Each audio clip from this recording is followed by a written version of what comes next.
what really happened with your host, Mike Rivero. You're listening to the Republic Broadcasting Network, where you'll find out what the Fukushima's going on. And aloha, America. Welcome to our show today. It is Wednesday, July 19th, 2017, middle of the weekday, hump day, starting that long, slow glide down to Pauhana Friday and another weekend of whatever it is they're going to think of to mess up next. Okay, a lot of stuff to talk about today. The phone lines are open, 800-313-9443. Mike is in our control room, twiddling the dials, keeping us out of trouble. Ready to answer the phone when you call on in. Couple of quick program notes. Our third hour guest today is Charlie Robinson. He's an author. He's got a new book out called The Octopus of Global Control, talking about the New World Order, globalism, this desire to drag the human race back to a feudal state where the elites own everything and we toil our lives away for their lords and ladyships' leave to simply exist. And we'll be talking about that. Friday, the lovely Lady Claire will be with us as usual here. So getting on into the news here, the Obamacare ping-pong ball is going back and forth and back and forth and back and forth. They were going to vote to repeal and replace. That didn't work. Then they were going to vote to repeal. That got called off. They can't get the support. Donald Trump is basically out there saying this Congress can't do anything, and he's absolutely right. This is the most unproductive Congress in the last 164 years. And they are running out of excuses for not accomplishing anything at all. And it is rather disheartening to see the political leadership putting their partisan infighting above the needs of the country itself. Of course, there's an upside. The less Congress is doing, the less harm they're actually going to be able to cause out there. Donald Trump has now backed off demanding a repeal, at least for the moment, saying we're just going to let Obamacare fail. Meaning nothing will change. It's going to go on the way it is now until the whole system collapses, which could, in theory, take years. Then all of a sudden we got this news that President Trump is saying Congress should not leave for the August recess until they pass the new health care bill. And so Mitch McConnell is now saying that the vote on health care is again on for next week. And this time they really, really, really, really, really, really mean it. Now, Rand Paul is out there saying that any Obamacare light replacement is just another establishment scam, and the only thing it's really going to do is choose whose pockets the loot is pouring into, and it will give the Democrats a chance to shift the blame for the mess onto the Republicans. You know, you got rid of Obamacare. This is Trump care. If it's not working, oh, it's Trump and the Republicans. Now, apparently, down in Virginia, one of their senators is saying there does need to be a vote fraud investigation because something really big is starting to surface. So far in Virginia, they showed 5,556 non-citizens illegally registered to vote, and they in turn cast 7,474 votes.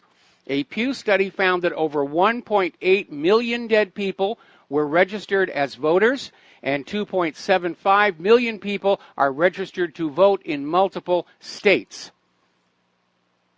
And it sounds like something does need to be done. And, of course, we now have these 14 states that are out there absolutely refusing to turn over voting data to Trump's Voting Integrity Commission, even though under federal law they are required to keep all voter information and surrender it to federal authorities on demand.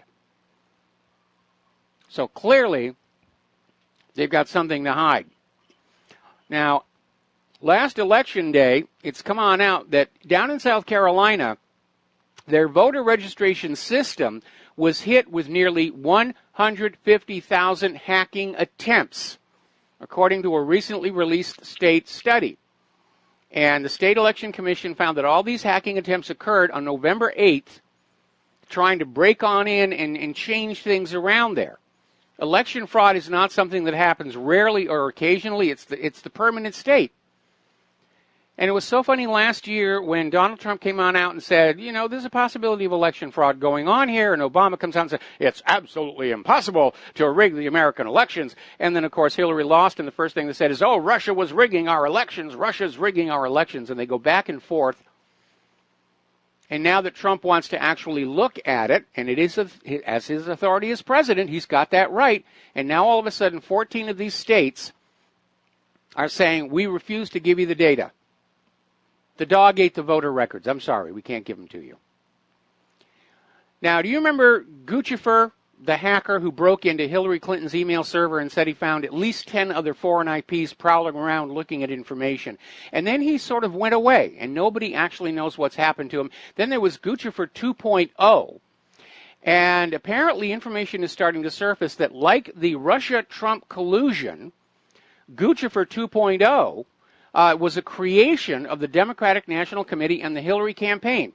They needed a hacker that they could say, oh, this guy was working for Russia. Remember when they caught that hacker in Europe and the FBI went on over and said, we'll get you off the hook for the charges, we'll bring you to the U.S., make you a citizen, give you a bunch of money. All you have to do is confess that you were hacking the U.S. election system on behalf of Russia.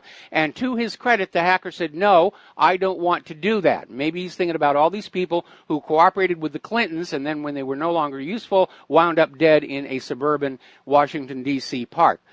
So through his lawyer, he put out the story saying, yes, the FBI asked me for a false confession of hacking the election on behalf of Russia, and I turned them down.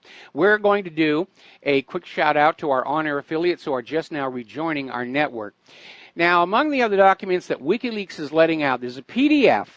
It's linked to the front page of whatreallyhappened.com, and the title of it is Troops, Trolls, and Troublemakers, a global inventory of organized social media manipulation. And this is a very scholarly work that basically tracks the evolution of online propaganda. How it originally started out where various political campaigns would have a few staffers that were out there trying to control social media or break into opposition websites. Now it's become big business. There are companies that's all they do. Is they plant people on social media to try and control the discussion there, cause trouble, and it's big business, along with the hacking of websites and so forth. Now, Sean Hannity is out there doing his best to try and revive public awareness of the Clinton scandals. Corporate media's been going Russia, Trump, Russia, Trump, Russia, Trump, Russia, Trump, Russia, Trump, and now Hannity's out there saying, look, if you're going to have equal justice under the law, you have to reopen Hillary's email case now, and I'm fully on board with that one because there is still a very important unanswered question behind that. Given the Clintons' past history of Chinagate back in 1994, it is reasonable to ask if Hillary Clinton was, while serving as Secretary of State, selling U.S. secrets to foreign interests using her weak private email server to deliver the information and her so-called charitable foundation to collect and launder the payments. Because a lot of foreign money came into that foundation. That foundation only spent 6% of its revenues on actual charity, for which it should have its 501c3 status revoked, and the Clintons personally made liable for the taxes on all that money. That's an important question. It needs to be asked, and it deserves an honest answer. Now, remember, there was a story that came out in 2015 where the IT firm that backed up Hillary Clinton's emails on behalf of the Colorado firm that took over the server after it moved out of her house apparently had the emails stored on a cloud storage system designed to optimize data recovery. This is a company called Datto Incorporated. They had all the missing emails, and apparently in 2015 they turned them all over to the FBI. Now, a Republican Senate Committee chairman back in 2015, Wisconsin Senator Ron Johnson, asked the firm to provide the committee copies of any data from Clinton's account still in its possession. The important message here is apparently the FBI, under Comey, made all of these copies of the emails just go away. Remember, I said they have to be out there somewhere. Comey was protecting Hillary Clinton. That much was obvious. And the FBI was given copies of all those missing emails, and then it all disappeared. All right, we're going to grab a phone call here. Mike in a cabin someplace. Aloha. Welcome to the show. What's on your mind? Mike, I'm thinking about energy today and Trump's energy plan. Yes. And I'm wondering, you know, we have a big pipeline going here north to south through Alaska. Yes. But it's basically empty. And I'm thinking that we need to really open up some of these areas, not all of these areas, and fill that puppy back up, and then also put it through Canada. We have a very short segment between the Alaska Railroad and what's existing already in Canada. So I would like Trump to revisit that, and also, the Canadians were going to build that heavy port in Vancouver for their oil, their tar sands oil, and we need to start with energy to bring back the manufacturing. I think that is Trump's agenda. Well, it's an important part of the infrastructure here. The problem is, are they actually getting the volume of oil and gas out of the tar sands they thought they were going to get? The last I heard, all of these tar sands and shale projects were coming up short. They weren't getting anywhere near the volume of usable product that they had, the experts had predicted before they started this whole mess. Yeah, and there's definitely a lot of economics on which forms of oil production is the most economical. I mean, the best is Saudi Arabia. They stick a straw in the sand and they get it out, but tar sands is pretty dirty and inefficient. But we have to get the energy rates down, because we have the second highest kilowatt hour rate here. I think you have the highest in Hawaii. Is that right? It's fairly high, and it fluctuates on the basis of fuel prices. But again, the kilowatt hour price, it's not just the cost of the fuel. It's the amortization of the cost of the electric generation plant and various other costs associated with it. And a lot of the higher costs can come about through fiscal mismanagement by the company's executive board. So it's a complicated issue, and just lowering the price of the fuel oil may not have as much of an impact on your electricity cost, depending upon how expensive that initial power plant was. Yeah, and I saw China is at 4 cents U.S. per kilowatt hour, I believe, residential, and the commercial is always a little bit lower. Now, that doesn't explain their manufacturing base completely, but pretty important little aspect there. And I think that if we really develop that, some manufacturing could either start or come back, not all. And then what Trump is doing with this Poland and talking to them about natural gas and things like that, I mean, if I was Russia, I wouldn't want them. I used to live over in Ukraine, Eastern Europe, and they're always fighting. They're always turning off these gas lines and these gas pumps. Who can pay, who can't? Basically, the Germans can pay and the Russians have it. Everyone in between is,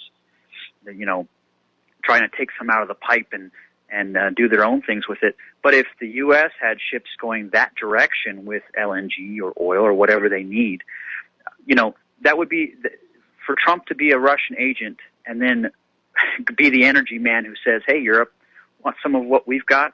That would be the worst. That would be blowing up in your face. It would be the epitome. Okay, I understand what you're saying here, but I want to back up here, and then I want to get back on the current news here.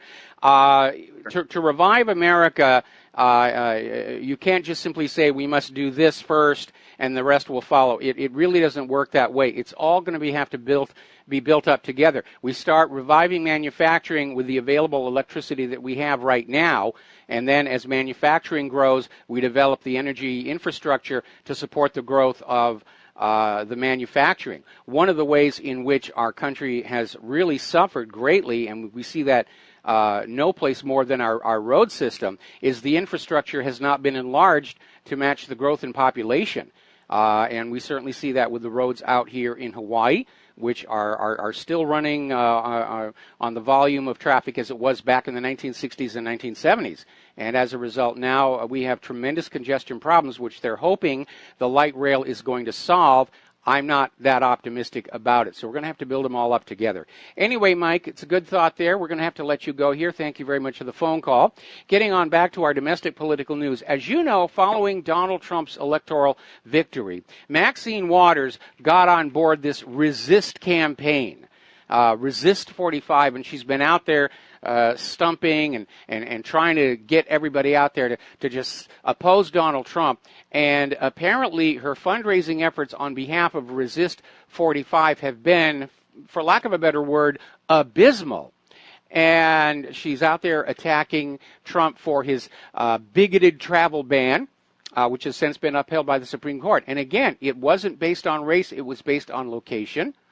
And then she's out there attacking Donald Trump for his support of President Putin, even as Putin continued his invasion of Korea. And no, I'm not misspeaking. That's actually what Maxine Waters said, that Vladimir Putin had invaded Korea.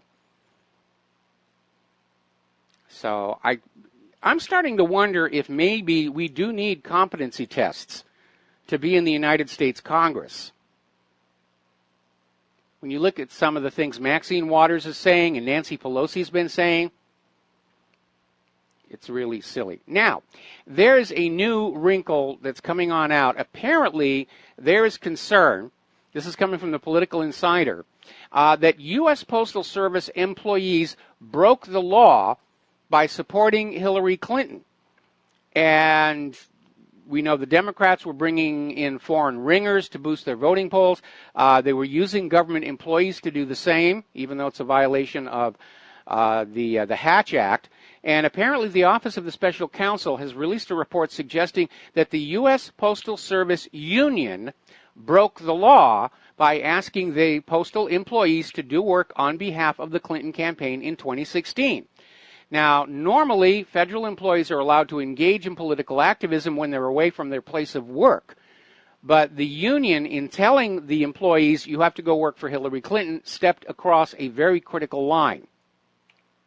And again, it's another verification. Hillary doesn't believe in playing by the rules. Now, let's get on back to this Donald Trump Jr. nonsense, because it's rapidly starting to fall apart.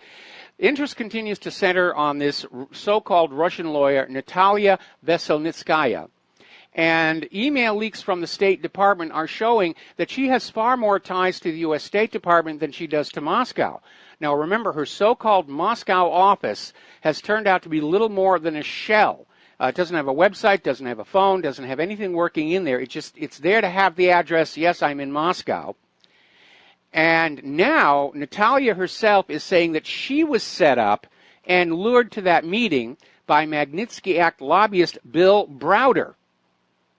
So this whole thing was a manufactured event. They manufactured a compromising meeting so they could scream Donald Trump Jr., Russia, Russia, Russia, Russia, Russia. And now Natalia is saying that she's concerned for her life and her family, given how people who don't do what the Clintons want them to do exactly keep winding up dead under strange circumstances. And again, all of this is starting to just wear out for the American people. The corporate media has pushed this too much. The Hillary people pushed it too much. Latest poll is showing just 6% of Americans still think the Russia story is important. Not that they think it's true or false, just whether they think it's important or not. 94% of Americans don't think it's important. They're sick and tired of hearing about it. More information coming on out about Seth Rich, one of the aforesaid people who gets on the wrong side of the Clintons and winds up dead. Apparently, the FBI has been caught fudging some of the information. And one of the things they did was change the time officially reported for a break-in and weapons theft of an FBI vehicle, which happened after Seth Rich was killed. They've changed the time officially to before he was killed. And apparently there was a surveillance film that exists for the break-in incident in the car, and that has disappeared. And again, we know that there is a cover-up of some kind for one very simple reason. The official story is Seth Rich died in a botched robbery, and yet the police still have Seth Rich's laptop computer and will not return it to his family. So you just think about that one for a little bit. Now, turning on over to the war zones, emphasis on the plural, Hayat Tahrir al-Sham clashes with Arar al-Sham in Idlib province over there in Syria. And again, overall, the Syrian government forces are gaining ground. We'll be right back after these words from our sponsors. And aloha, America. Welcome back to our show here. And Turkey has gone on out and basically leaked the secret location of U.S. troops in Syria. ramping up the tensions between Ankara and Washington, D.C. And basically, the state news agency in Turkey divulged the locations of 10 U.S. military bases and outposts in northern Syria, 2 of which were supposed to be top secret. Needless to say, the Pentagon is very angry after Turkey leaked out this information, and they're saying it's hard not to see this as an FU from Turkey. Yeah, I can see where that might be the perception there. Meanwhile, article coming out of Novonite.com, satellite photos are revealing the long-term U.S. strategy for Syria. All these bases that are going on in, and basically there is a huge military base the United States has built in the northern part of Syria near the city of Kobani. And it's now used as the main logistics base of the U.S. military in Syria.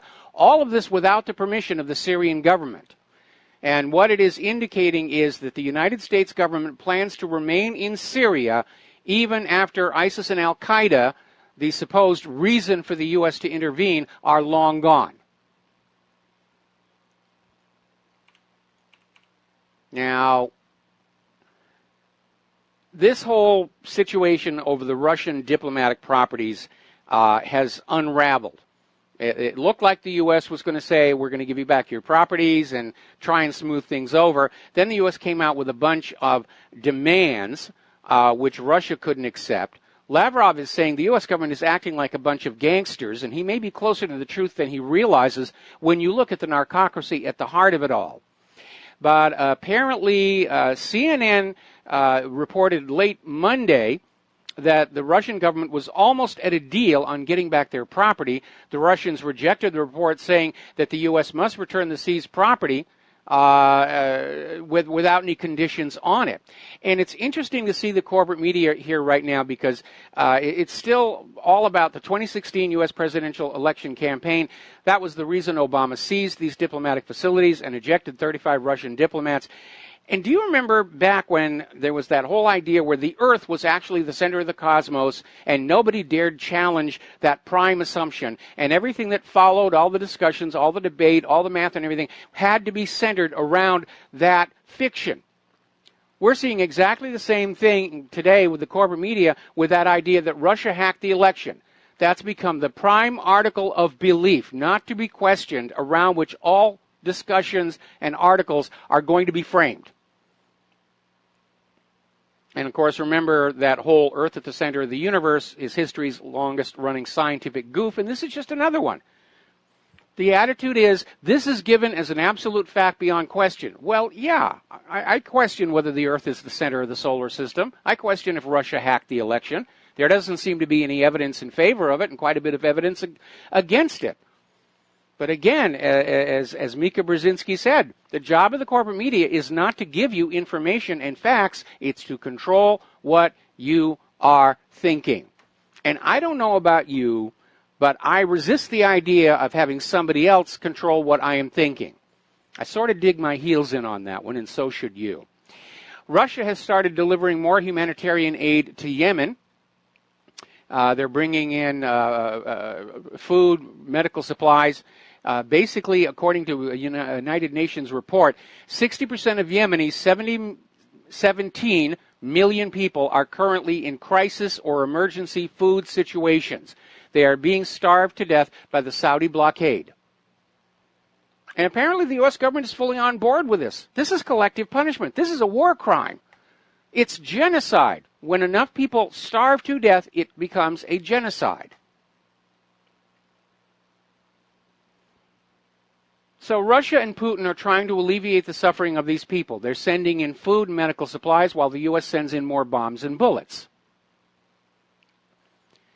But of course, we can never see Vladimir Putin as a good guy, and so over on the Express, they ran this absolutely desperate, pathetic article to try and demonize Vladimir Putin, saying that he likes to take baths in blood extracted from deer antlers. And they're saying it's an ancient Russian tradition to drive the testosterone, which he does seem to have a lot of. And again, it's just out there saying, oh, look what he does to these poor deer and everything. Now, I don't know about you. I've hunted deer in my distant youth. There's not a lot of blood in those antlers. They're just making this stuff up. They're scraping the bottom of the barrel to demonize Vladimir Putin. We'll be right back with a phone call. Hi, America. Welcome back to the show here. We're going to go to the telephones. Jeff in Minneapolis. Aloha. Welcome to the show. What's on your mind? Okay, well, I'd like to talk about this case where the lady called the police and was murdered behind her house. Yes. Okay, so I'm a taxi driver for like 35 years, and over the last 15 years or so, the Somalis have basically moved in, and they're everywhere in Minneapolis, and they've taken over the taxi business. And there's a problem because if a lady walks, somebody works downtown and comes out of their job at 8 o'clock at night and walks up to a line of taxis and goes to the first taxi and says, I'd like to go home. And they're mentioning an address in Minneapolis to a licensed Minneapolis taxi that's lined up in a cab stand by the city of Minneapolis and says, I want to go here. And it's like $8. And the driver says no, because that's not good enough for me, and has an outburst. Like, get away from me. What do you think? You've got to go for $30 or $40 to the airport.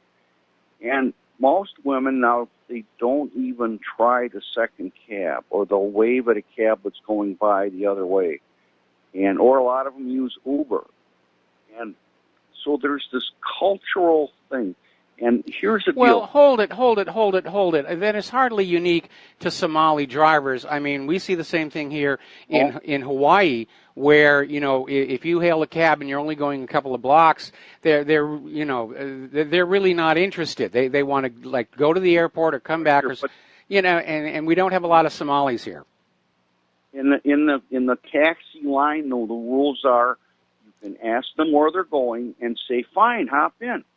And let's go. Or you can say, no, I don't want that ride because I've got to go pick up somebody a different part of town. And then it's their obligation to drive away to let the next driver be the first in line. But they won't move. And we have a problem where if a lady is gagging a ride home, and most of the business is medical charge accounts, taking someone home from a clinic to their home. And the map, if you use the GPS, takes you right to the door of the apartment.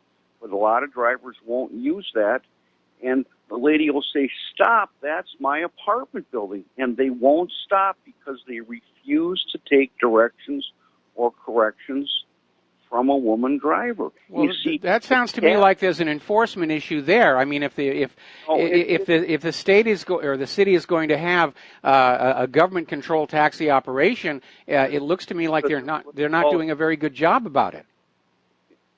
We call it in the few old American drivers call it the Somali exception, because the cab business is at its bottom line a scheme to rent cars by the day or week.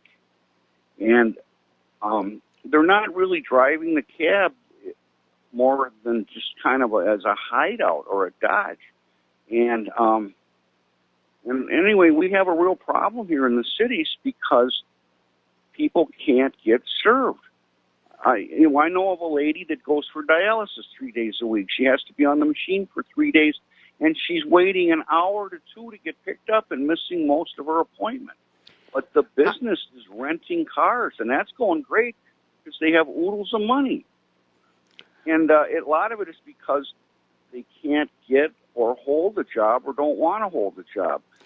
Well, that doesn't apply. That doesn't apply here. Okay, it sounds like you're calling up and you want to bash the Somalis because the taxi cab business is kind of in a mess. But in terms of this officer Noor who did the shooting, he actually had a very high-paying career before he decided he wanted to be a police officer, and he took a major pay cut to move over and be a police officer. In fact, that's what broke up his marriage, because his wife had gotten used to his very fine salary and all the perks and living fine, and he said, I don't want to do this anymore, I want to be a police officer, and he went and did that. So we're not talking about somebody who's just sitting and doing nothing. This guy was motivated enough to have this high-paying career, and then he was motivated to become a police officer. So I don't think you can compare the two. But he pulled out his weapon and shot right across the lap of his partner into this lady that was probably leaning down and talking. Like they said, the guy should have gotten out of their car and talked to the lady outside the car. But he basically shot across the lap of his partner and shot this lady right in the belly. Well, again, that's why I want to know if this officer was on prescription antidepressants, because behavior that is just that makes so little sense. You do find it in these individuals who are using, these SSRIs are coming off of them, where just they'll be fine one moment and all of a sudden they'll just get an impulse and they'll go with it. And I think it's a very important question here. Now, the city of Minneapolis is now trying to claim that he may have been responding to the sound of fireworks nearby, forgetting, of course, that fireworks are illegal in that state. And who would be setting them off this far away from July 4th? Anybody who smuggled in illegal fireworks would have used them on the 4th. So I think they're looking for some kind of a reason to try and get this guy off. And as of right now, though, he's refusing to talk to investigators. And we're going to have the Super Bowl here this year. Okay. So come on down, and it's going to be a mess because we're not ready for it. With our infrastructure is because all the money for the normal things that the city should do has been diverted to take care of the newcomers. No, I understand. That's true all over the United States. The media won't talk about it. You know, I've talked to reporters, and actually one calls me, but they say, this is too hot, we can't touch it. We can't touch it.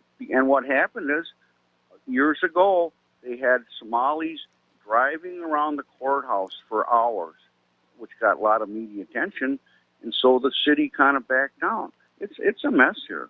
It really is. No, I agree, but I think the problems in general with the refugee open border program, I don't think that they apply here. Because this particular individual, like I said, he's the kind of immigrant that you would want to have. He came in and he had this high-paying, highly skilled job, and then all of a sudden he decided he wanted to be a police officer. And so he literally gave up his high-paying job to become a police officer 2 years ago. He was apparently applauded by the mayor of the city. And there was apparently a couple of complaints against him, one of which appears to have been politically motivated. But for the guy to just be sitting there and all of a sudden, with no provocation whatsoever, pull out the gun and pull the trigger on this, again, I have to ask, was this guy on prescription antidepressants? That's the only thing that makes any sense to me at all. Anyway, listen, Jeff, I'm going to let you go. I need to get back to the news here. Thank you very much for the phone call. Okay, now, as you know, Russia, the United States, and Syria hammered out a ceasefire deal for a portion of Syria down toward the south, and Netanyahu started stamping his feet, rolling around on the ground, kicking and screaming, saying, no, no, no, no, you can't have peace unless you make me happy with the deal. And Konstantin Kosachev, chairman of the Federation Council's Committee for International Affairs, is basically saying Netanyahu is going to have to learn how to live without a war against Syria. Now, Israel's motives are, of course, very obvious. They want that Golan. They've been functionally in control of it for a long time, but they're very concerned that Syria is going to say, we want our land back. And that's why one of the reasons why Netanyahu wanted Assad gone, because whoever was going to be installed as the new puppet ruler would be told simply, you will let Israel have the Golan, that's part of the price of you getting to sit in that center seat. And so that's what's going on down there. Now, Netanyahu, like Maxine Waters, like Nancy Pelosi, is starting to show his age, and he's starting to make some really bad goofs, because apparently he had an incident with an open microphone where he came on out and admitted Israel is carrying out dozens of attacks against arms convoys in Syria, and was oblivious to the fact that the remarks were being picked up by a live microphone and relayed to reporters. And even more embarrassingly, during that same session with the open microphone, Netanyahu basically just launched a withering attack on the European Union, saying that the European Union will wither and die if it does not change its policy toward Israel. And that is not going to make anybody happy up in the EU. Even Haaretz is running an editorial saying Netanyahu is finished. Apparently that corruption charge is just too big to ignore, too big to bury. And a lot of people in Israel, both ordinary citizens and even within the government, think Netanyahu has been there way too long, and he's caused Israel, and for that matter, the Jewish people of the world, a lot more harm than good. Meanwhile, the clashes are continuing at the Temple Mount complex.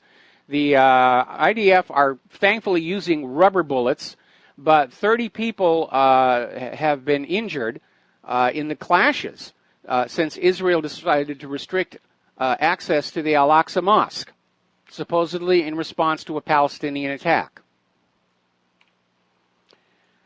Now, over in Iran, as you know, Trump wanted to kill the P5+1 deal. Then he came on back and he recertified it. Then he followed up with more sanctions against Iran over Iran's missile development program, which was never a part of the P5+1 deal. And of course, the IAEA is saying Iran is in full compliance with the P5+1 deal. The United States is not. They have not removed all the sanctions that they promised they were going to remove. They're just adding more sanctions on top there. So the Iranian president is saying that there's going to have to be a response of some kind to all these new sanctions. And that may be Iranian sanctions against the United States. But all of these sanctions are going to do is drive Iran even further into the Russian-Chinese sphere of influence. I don't know who in Washington, D.C. thinks that if we slap around a country hard enough, they're going to start to love us. Because they're not. And the Iranian government is out there saying right now the new sanctions are the biggest threat to the P5+1. And maybe that was Trump's move. More sanctions, get Iran to pull out of the P5+1 deal, make them the bad guys. Now, the commander of the Islamic Revolution Guards Corps, Major General Mohammed Ali Jafari, has said if the U.S. wants to pursue further sanctions, then maybe the U.S. ought to start moving their bases at least 1,000 kilometers from Iran, pointing out the fact that there are no Iranian bases sitting on U.S. borders. Meanwhile, Iranian officials are sending a message back saying, stop worrying about us. Your government is about to collapse. And I agree with them on that one. In fact, all of this warmongering and threatening in all these other countries may be a desperate attempt by the central federal government to distract Americans from the very obvious signs of an impending collapse. Pay no attention to the crumbling infrastructure and the hunger and the homelessness and all the rest of it. We've got to glare at the Russians and the Iranians and the Chinese and the North Koreans and whoever else we're going to put on our special high-interest targets list. Wouldn't be the first time in history where a country that was on the verge of collapse distracted their own people by threatening or getting into a war. And it didn't work out very well there. Meanwhile, as you know, we have been hearing about these ongoing border incursions between China and India, and how India has retargeted some of their nuclear missiles away from Pakistan and toward China. So we're seeing this article today out of antiwar.com where China is saying they are ready for a long-term war with India. And Chinese forces are holding an increasingly large series of live fire training drills in Tibet, reflecting the soaring tensions with India. There are way too many people in positions of power in this world who see war as their best option out of the mess they have created. All right, let's take a phone call. Ramsey in Canada, aloha. Welcome to the show. What's on your mind? Hello, sir. How are you? Fine. Sir, I have a question about that police officer. You said that he might have been on antidepressants or drugs or whatever. No, I'm saying it's a question we need to ask because we know that those drugs... We know those drugs are dangerous. We know that police, on average, take more of them than ordinary citizens. And it's important to understand because what he did makes absolutely no sense at all unless he would just had an impulse he couldn't control. But see, sir, here's my question I want to ask you. When a person becomes a police officer, doesn't he have to go through the training and do a medical and a physical test and a blood test and all that? Yeah, but if a doctor has prescribed these antidepressants, he's allowed to take them. See, that's the problem. These medications are very profitable, and so the idea that they might be dangerous is downplayed, and they are officially allowed for police officers to use them. Like I said yesterday, Congress actually held hearings about the dangers associated with prescription antidepressants, and they chose to do nothing about it because those pharmaceutical corporations write very generous campaign donation checks every election season.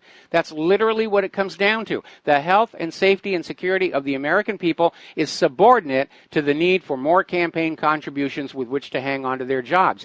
We may literally be drugging ourselves into the edge of insanity. If you look at all the bizarre behavior we're seeing all across our society, just things that we never saw when we were younger, and you're wondering, what's changing? Are we all collectively going crazy, and is it in fact pharmacological? Yeah, but see, sir, I don't remember any time recently that a police officer did such an act like that. Well, there have been a lot of cases where police used excessive force, and it was kind of a gray area, and people were saying it really wasn't justified. There's been a lot of that going on. In this case, it is just clearly, there was absolutely no question that this woman in her pajamas presented no threat whatsoever to the officers. Obviously, the driver of the car didn't think she presented a threat, and so this officer, Noor, just pulled his gun and shot her point blank in the stomach and killed her. And now he's refusing to talk to investigators. Okay, thank you. All right, we're going to let you go. Thank you very much. No, there's an issue there. There is a question. I mean, look at it this way. Look at all the chemicals corporations put in your food to make you eat more and buy more so that they can make more money, even though it's causing an obesity epidemic in this country. So the fact that they would sell drugs that are actually making us violent, as long as it makes money, they're going to go ahead and do it.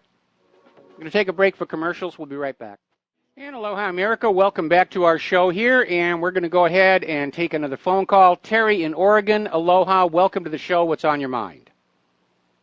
Hey, Mike, there's a lot of elderly people that still have a mortgage on their house, and they've got this anxiety about, if the dollar is worthless, I'll stop getting my Social Security check, and I won't be able to pay my mortgage. Oh, yeah. And they're afraid they're going to get kicked out. And I heard one time that during the Depression, they put a freeze on all foreclosures because people didn't have the money to pay their mortgage. I don't know. Do you know anything about that? Yeah, they did that at one time, and also when Nixon was president and the economy was starting to react very badly from the end of gold convertibility, there was a wage and price freeze that was imposed by the government. Whatever you were making today, you're going to go on making. Whatever you were paying for your rent, you were going to pay that same amount.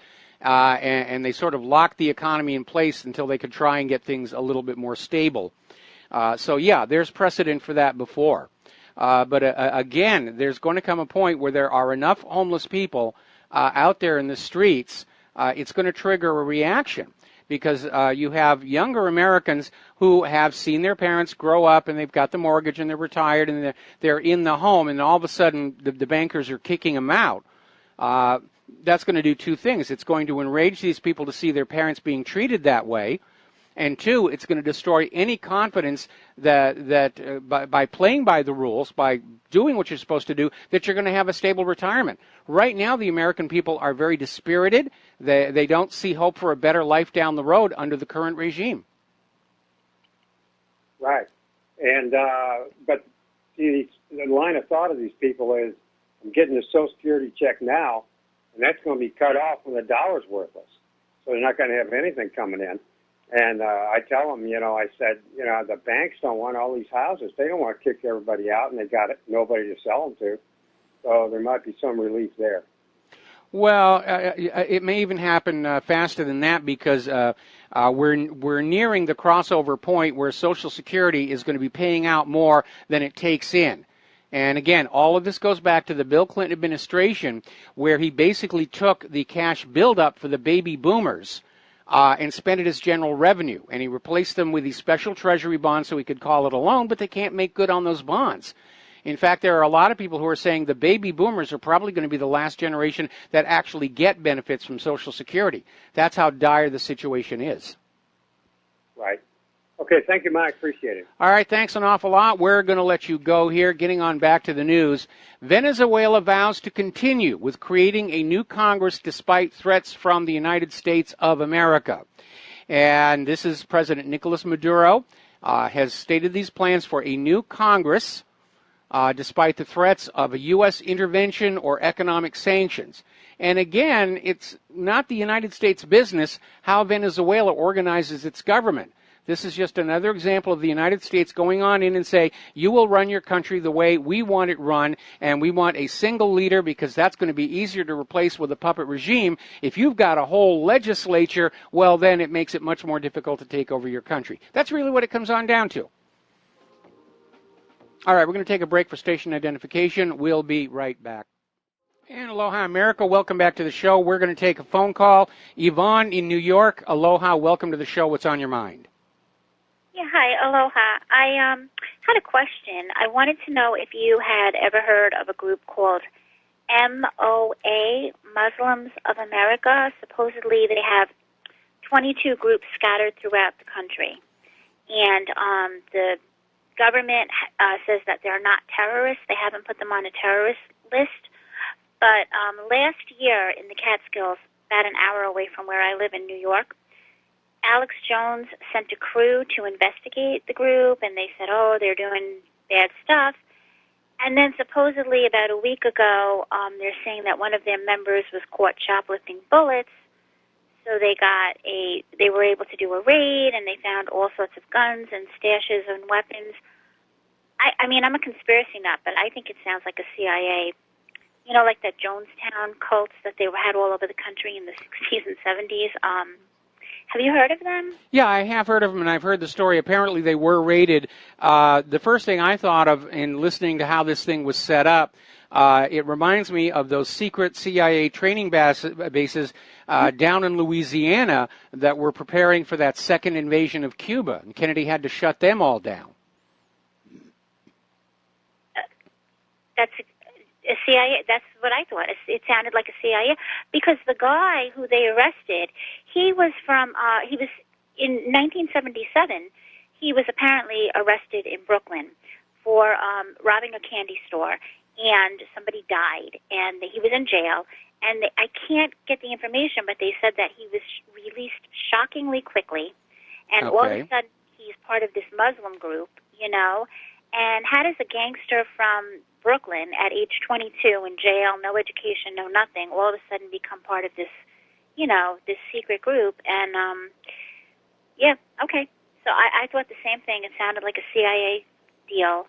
And that's kind of interesting that InfoWars got involved in it last year. And I wonder if there's, like, a war between FBI, CIA, because a lot of times it seems like a member of the FBI or CIA does something, and then somebody else in that department doesn't like it, and they shut it down, and anyway, that's it. Okay, well, but I agree with you. It does feel like it's one of these secret training camps set up by the CIA to basically create a crisis, you know, like a Muslim invasion of America. But you know something?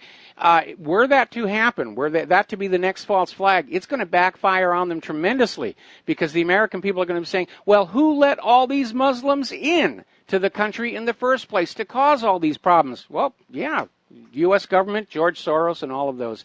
Thank you for the phone call. We're going to switch over to Linda in Massachusetts. Aloha. Welcome to the show. What's on your mind?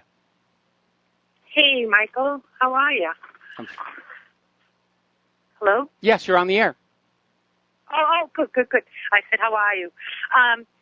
Okay. So I wanted to know, did you clear up what was said yesterday that this police officer didn't have any problems prior to the shooting? He did. There were a couple of complaints against him, one of which appears to have been retaliation for a complaint he made against another officer. So it's a little bit murky, and I understand from talking to police around. I try to not just take one newspaper article or one blog. I try to cross and look through a few and see what consistent information I can get. And what I got from about 3 articles yesterday was that there's 3 complaints. One is sealed. The one from 216 is sealed, not to be opened. That's what I read in. Okay, well, that sounds like administrative. Usually when they seal a complaint, it has to do with improper procedures, not necessarily by the officer themselves here. But again, Occam's razor, it all comes back down to this guy had absolutely no reason at that moment to pull his gun and pull the trigger. Even if you look at those other complaints, they're not a complaint of he pulled his gun and shot at me. It was more along the line. One is a complaint of being kidnapped by the police. I mean, that's one complaint. She was taken out of her home, and she had mental health problems, and her arm was twisted and blah, blah. That's one of the complaints that is open from 2017.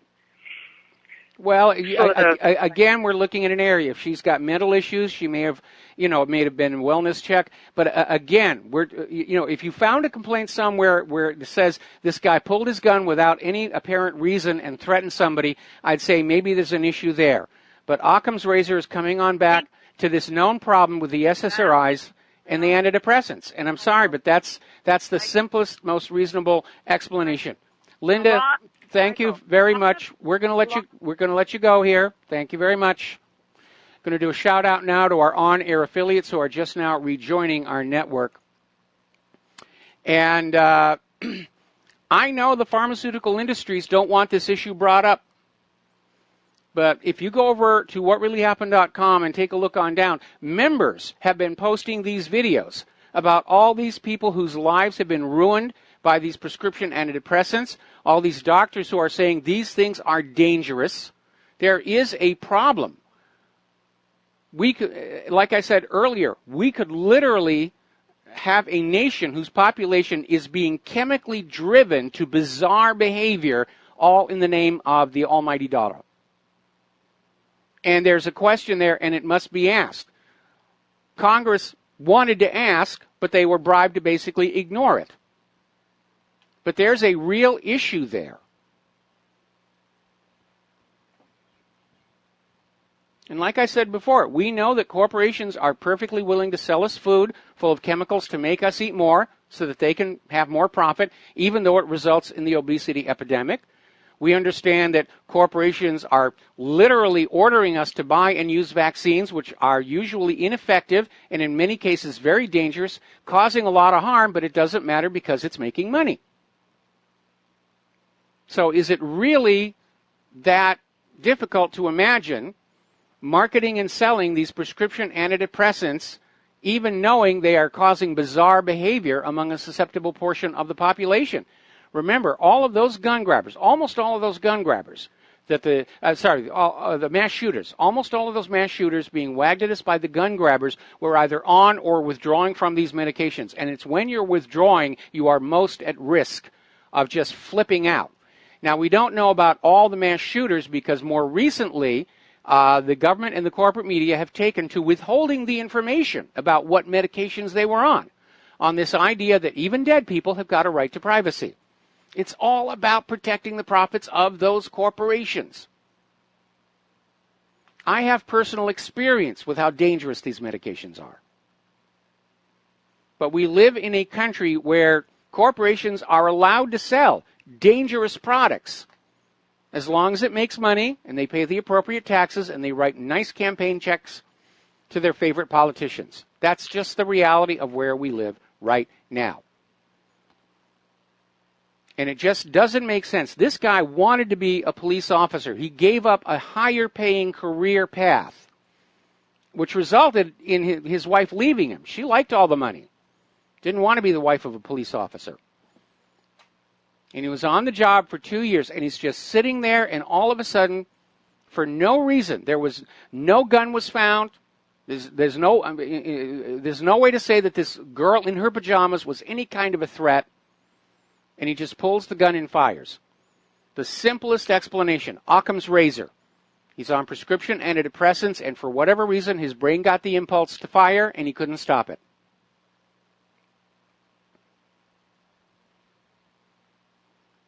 So,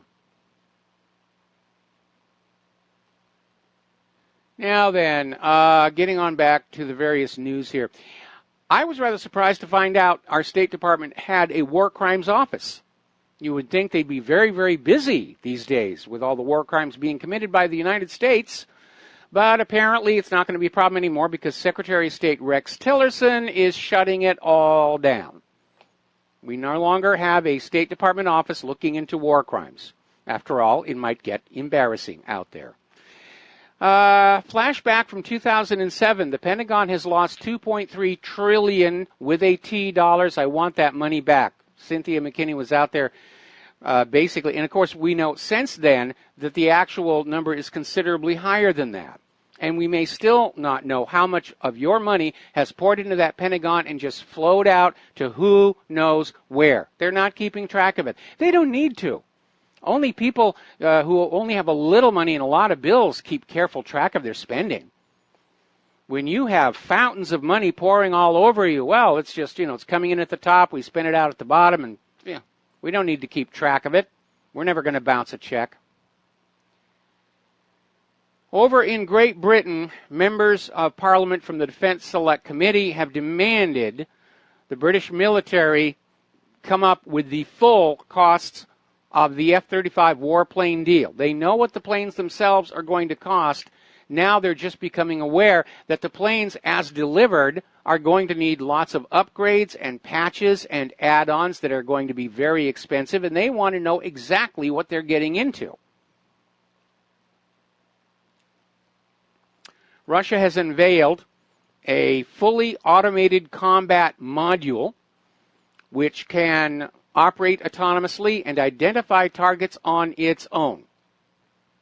In other words, it's right out of the Terminator movies. They must be watching James Cameron over there in Russia. Apparently, this device is able to identify enemy targets and engage them all on its own.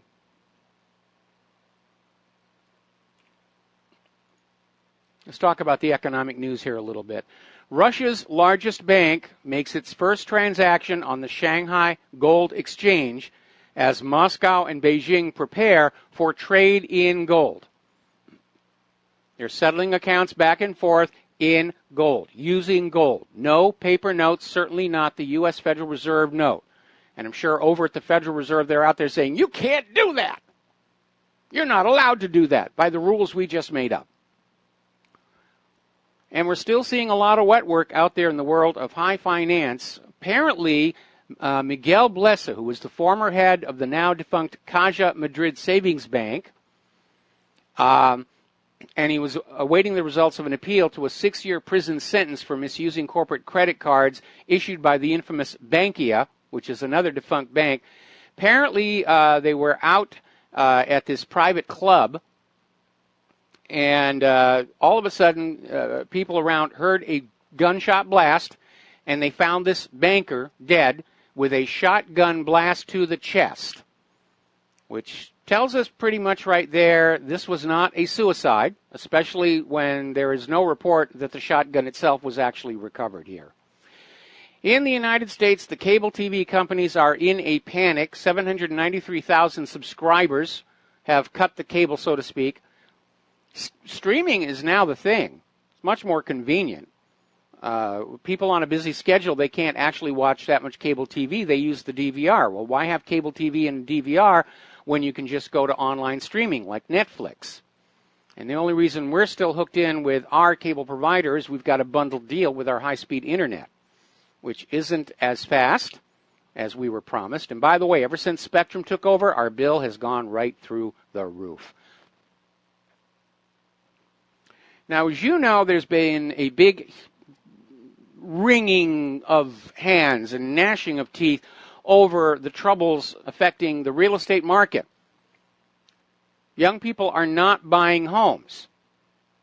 And somebody only just now figured out the correlation between young people not being able to buy their own homes and the fact that they're still struggling with those student loans because the high-paying jobs they went to college to acquire are not there. And it's another example of everybody thinking about their own little agenda, their own little business, and nobody looking at the overview. Because somebody looking at the overview would have seen that if you load down these college graduates with these incredible student loans, they are not going to be part of the economy in a larger sense. They're spending all their work paying off the student loans. They're not buying homes. They're not buying cars. They're not going to the shopping malls. There is too little money at the bottom of this economy for it to function. But the money junkies cannot let go because they're addicts. Looking at their behavior, I would say that probably money is even more addictive than heroin. More and more states are saying that the retirement age has to go up. They're now talking about 68. And again, in this country, the reality is the vast majority of Americans will never retire. They won't be able to. And that's certainly going to be the reality for Claire and I. And a lot of other Americans, that promised life that the government told you were going to get when you were young, you're not going to get it. They lied to you. I even remember when George Carlin, when he was talking in that routine, The American Dream, he said they want it all. Now they want your retirement money. And he was right. Bill Clinton stole the retirement money of millions of American workers, spent it as general revenue. That's where he got his magic federal budget surplus. By embezzling the retirement money of the American worker. That money was your money. It wasn't the government's money. You were forced to trust the government with your retirement money, and they misspent it. And now they're out there saying, well, it's your fault. You're living too long. You shouldn't be living as long as you are. So, Wells Fargo Bank has announced they're going to shut down 450 branches. Doesn't look like they're doing very well at all. And another cryptocurrency effort has hit a problem over at CoinDash. They were trying to get that started up, and apparently Monday, $7 million was stolen by hackers. And that is putting more strain on the trust in crypto trading world. And again, look at the sheer volume of economic damage being done by these cyber criminals. Where's the NSA? Where's the FBI? Where's the CIA? Isn't it time they actually did something useful that would benefit the American people? Are they the hackers? Is this another version of civil forfeiture to plunder the wealth of the people to keep a desperately broke and hopelessly in debt government going? Or are they merely totally incompetent?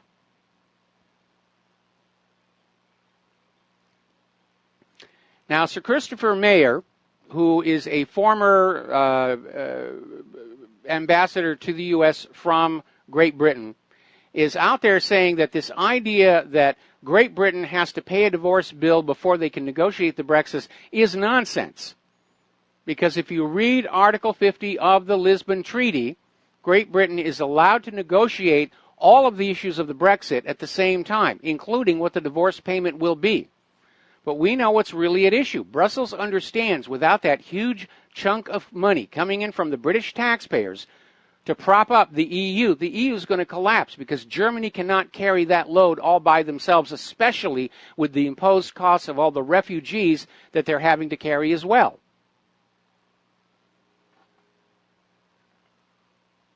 I would be very surprised if the EU made it to the end of the year.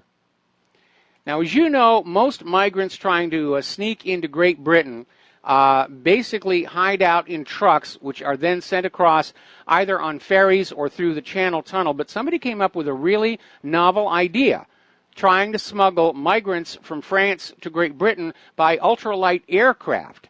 And apparently 4 Albanian migrants tried to fly from France to Britain in a light aircraft.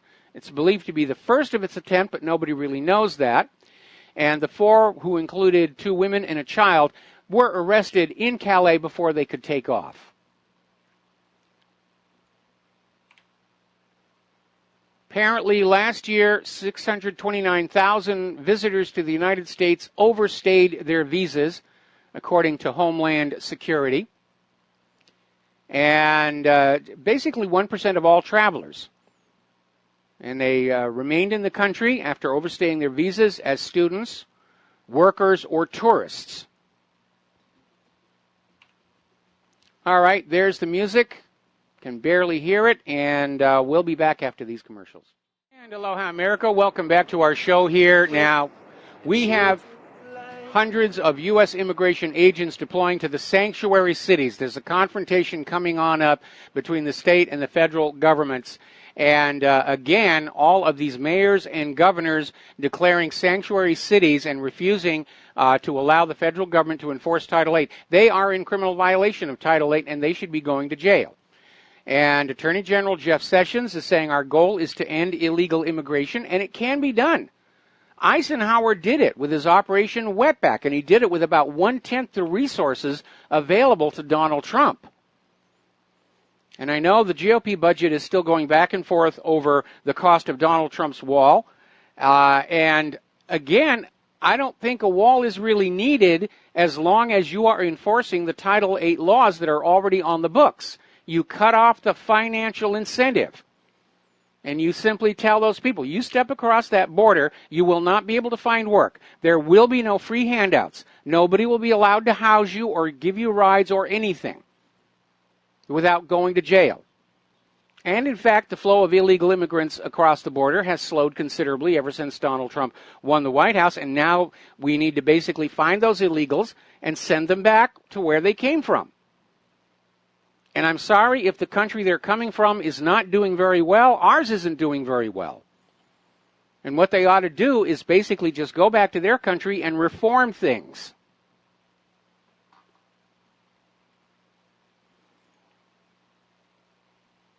Now, getting on back to that tragedy in Minneapolis where Officer Noor shot Justin DeMond,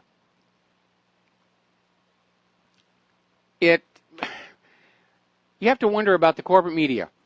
The Washington Post has responded to this tragic shooting of this woman, expressing their concern that the fact that the officer who killed her was a Somali is going to feed the Islamophobia. And I understand that is a valid concern because I don't think Islam or Muslims had anything to do with it. I think it was a pharmacological effect. But at the same time, let's have a little compassion for what happened. Let us remember that police brutality and killing of innocent people has been out of control for quite some time. The police culture seems to tolerate it or encourage it. There's been another incident. Fortunately, it was non-fatal, but apparently there was a high school graduation out in California. And there was a video taken where a police officer grabbed a 52-year-old woman and literally threw her to the ground. What was her crime? She was selling flowers at the high school graduation without a permit.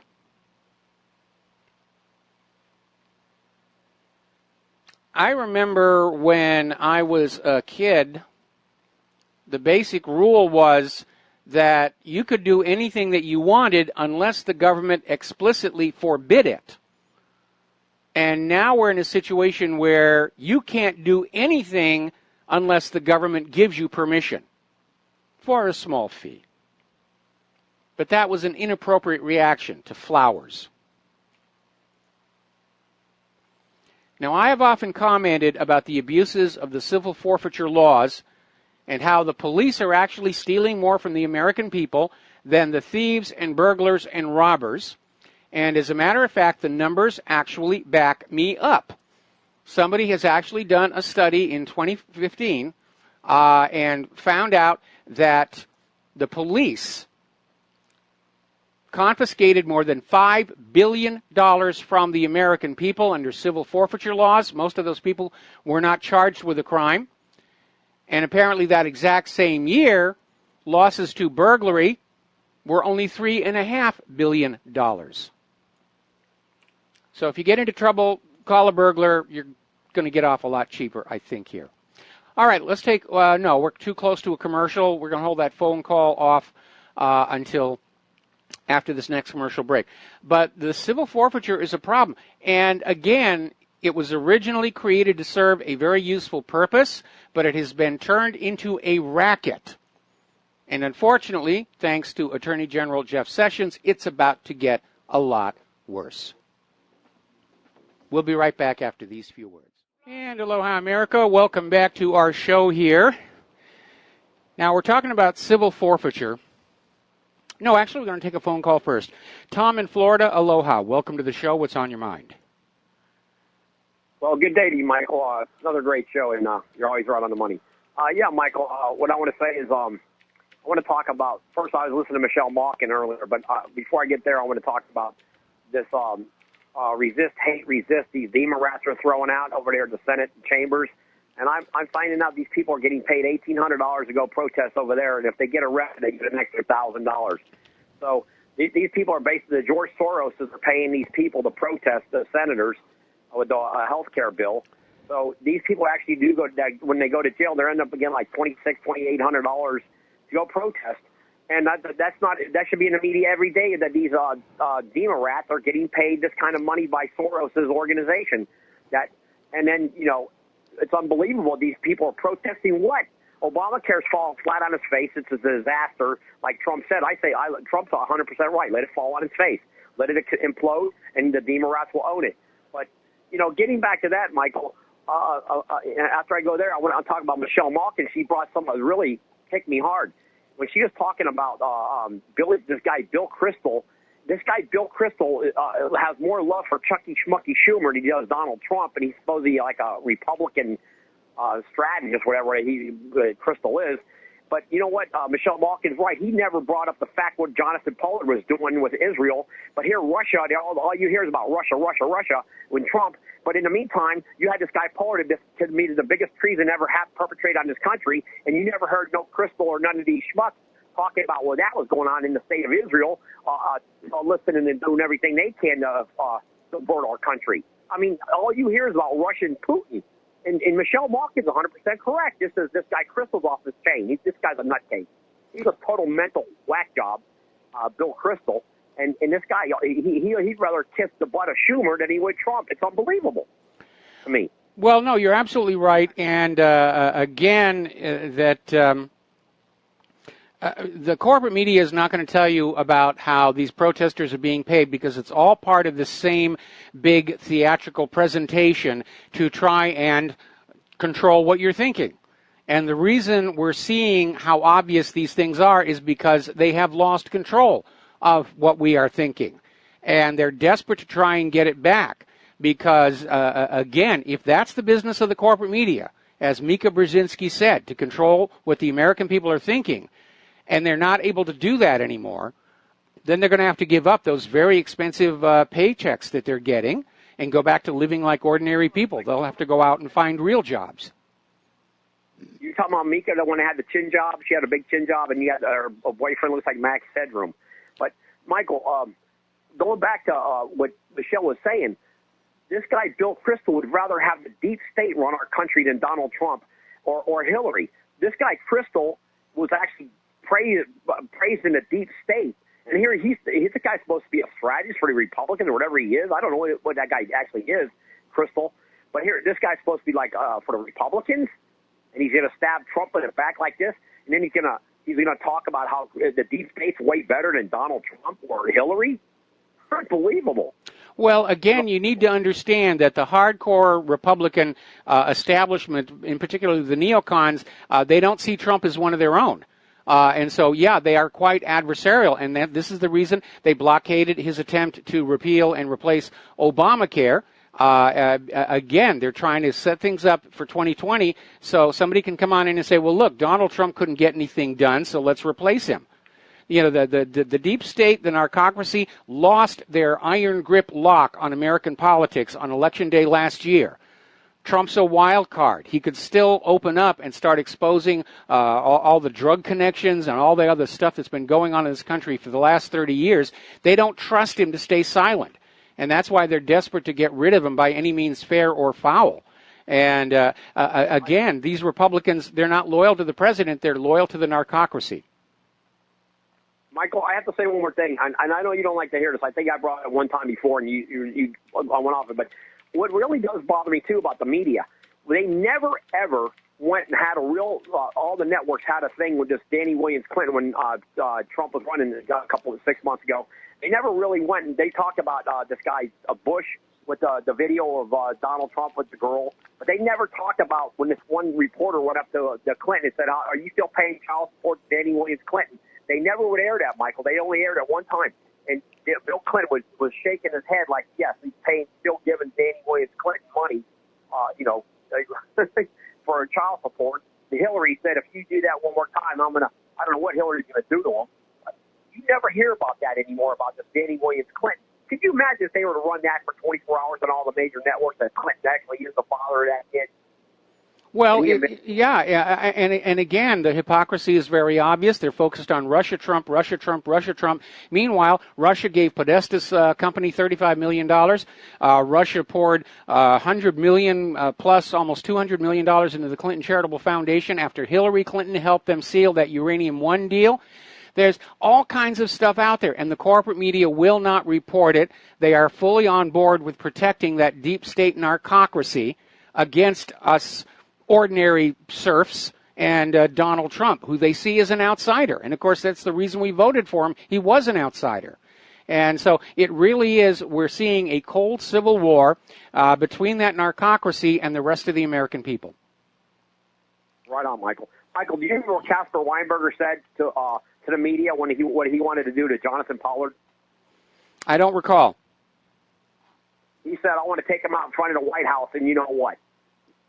Casper Weinberger, who was the Secretary, I guess, of Defense at the time under Reagan, I think it was Reagan, or I can't remember, Reagan. Yeah, I think it was Reagan or Bush. I can't remember. He said, I want to take this guy. This guy committed, Casper Weinberger said this guy committed the biggest treason that he's ever heard of in the history of the annals of our country, the United States. Well, I would have to maybe say that the Rosenberg selling of the nuclear weapon secrets to the Soviet Union might trump that a little bit.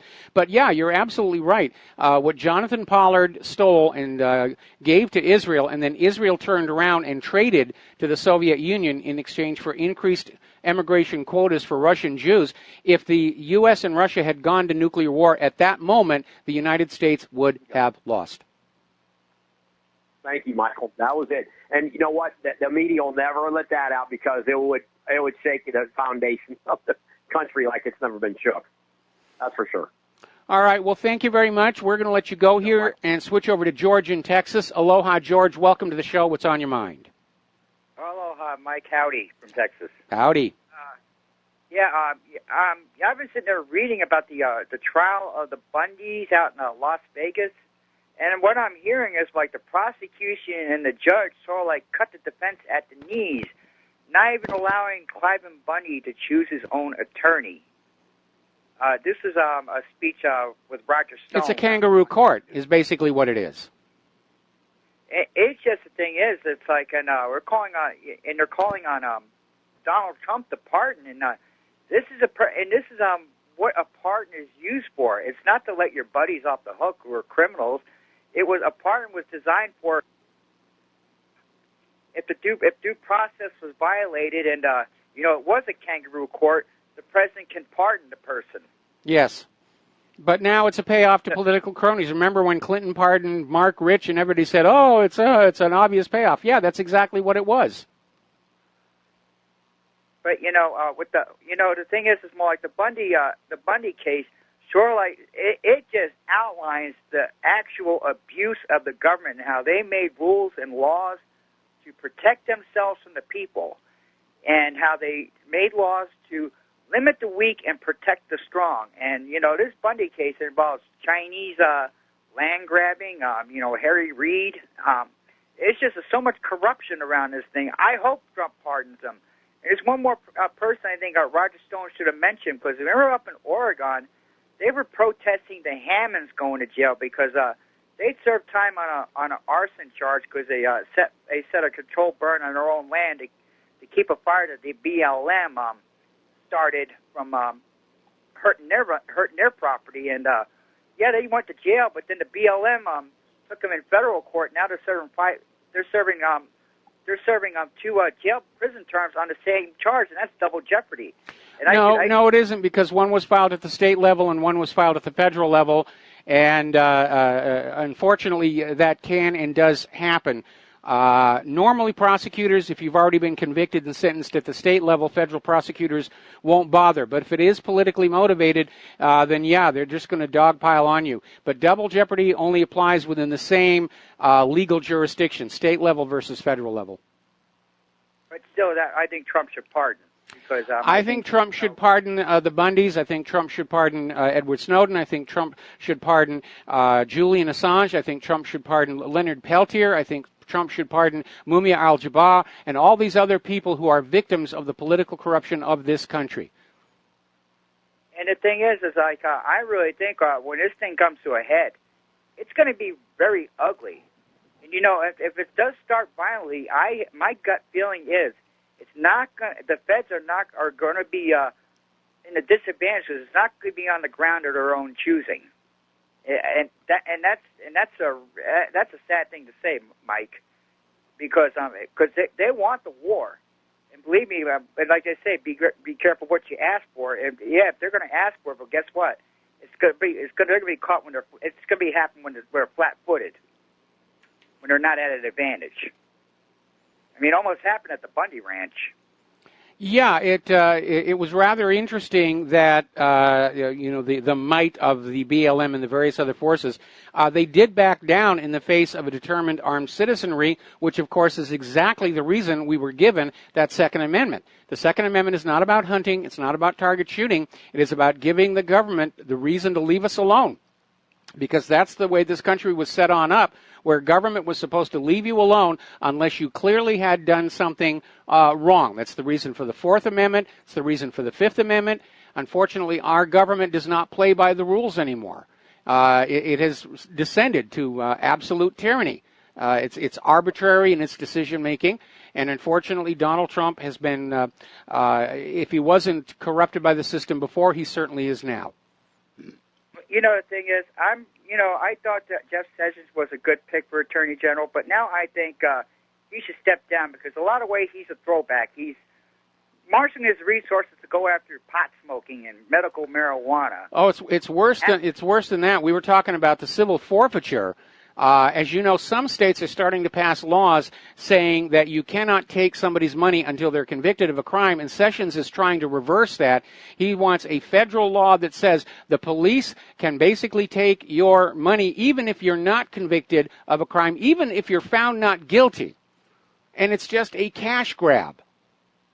Well, you know, the thing is, I would ask Jeff Sessions to resign and go retire, and I would ask Donald Trump to appoint former federal prosecutor, former Congressman Bob Barr. Oh, he would be a good AG. He would be a very good AG. You know, because I think he knows how to balance the needs of the justice and the Constitution, which we need. We don't need a throwback to the, we don't, because Jeff Sessions is too much of a throwback in a lot of ways. You know what I mean? He's prejudiced over marijuana, and it's like, I never seen somebody carjack my car for marijuana, but I see him try to do it for crack. So, yeah, that's absolutely true. But again, Sessions' war on marijuana has nothing to do with crime. It has to do with, again, protecting the profits of the alcohol industry and the tobacco industry. We are in a state of being a fascist economic dictatorship where government authority and corporate greed are aligned together against the general population. And so every decision made by that government supports the corporate profitability, clearly at the expense of what is best for the general population. Well, you know, about a month ago, I did have surgery because I had a tumor in my bladder. I had bladder cancer. I had a tumor removed. Ouch. You know, I took a little bit of chemotherapy. I didn't take the doctor's prescription. I actually had marijuana-laced brownies to alleviate my nausea, which worked a lot better. Oh yeah, definitely. I mean, we're starting to look at medical cannabis as an issue out here, and fortunately, as it turns out, there is this what's called CBD, which is the non-intoxicating part of marijuana, and apparently that is legal to own and use all across the country, and it's got all kinds of medical benefits. But they don't want you to know about that. The whole goal is to keep you dependent on the big corporations. They don't want you to be able to grow your own food in the backyard. They don't want you to be able to grow your own medicines. They don't want you to be able to collect your own water. Everything that you need has to be acquired from a corporation. It's enforced dependency, and it's exactly the same thing King George III did to the colonials that led to the American Revolution. Well, these monopolies will collapse in time because nobody will go to their company store no more. Well, thank you, Mike. All right, well, thank you. We'll let you go. Unfortunately, the reality is, and we're already seeing this in the vaccine industry, the government is literally ordering us to buy products we do not want and do not need. And that right there is telling you we live in a dictatorship. All right, let's start with Sherry in Texas. I may have to take you through the commercial break. Sherry, what's on your mind today? Okay, Mike. I agree with you. The drugs. This has to do with the lady in the pajamas and the bizarre behavior by the police. Yes. And I agree very much the drugs have to do with it, but there's an additional possibility here that I thought about, and I don't know if it was back in February 2016 or not, but it was about back that far. And I thought about this then. There were two stewards on two separate airline flights that lost it. And it was very bizarre because they were trying to get the people to exit the airline, and they were saying, we're going to be bombed. And these were responsible employees. Now, within a short period, this was within a short period of time, they had one incident with a steward, another incident with a steward, and then there was a lady passenger that became irate, and I don't think that was related in the same way.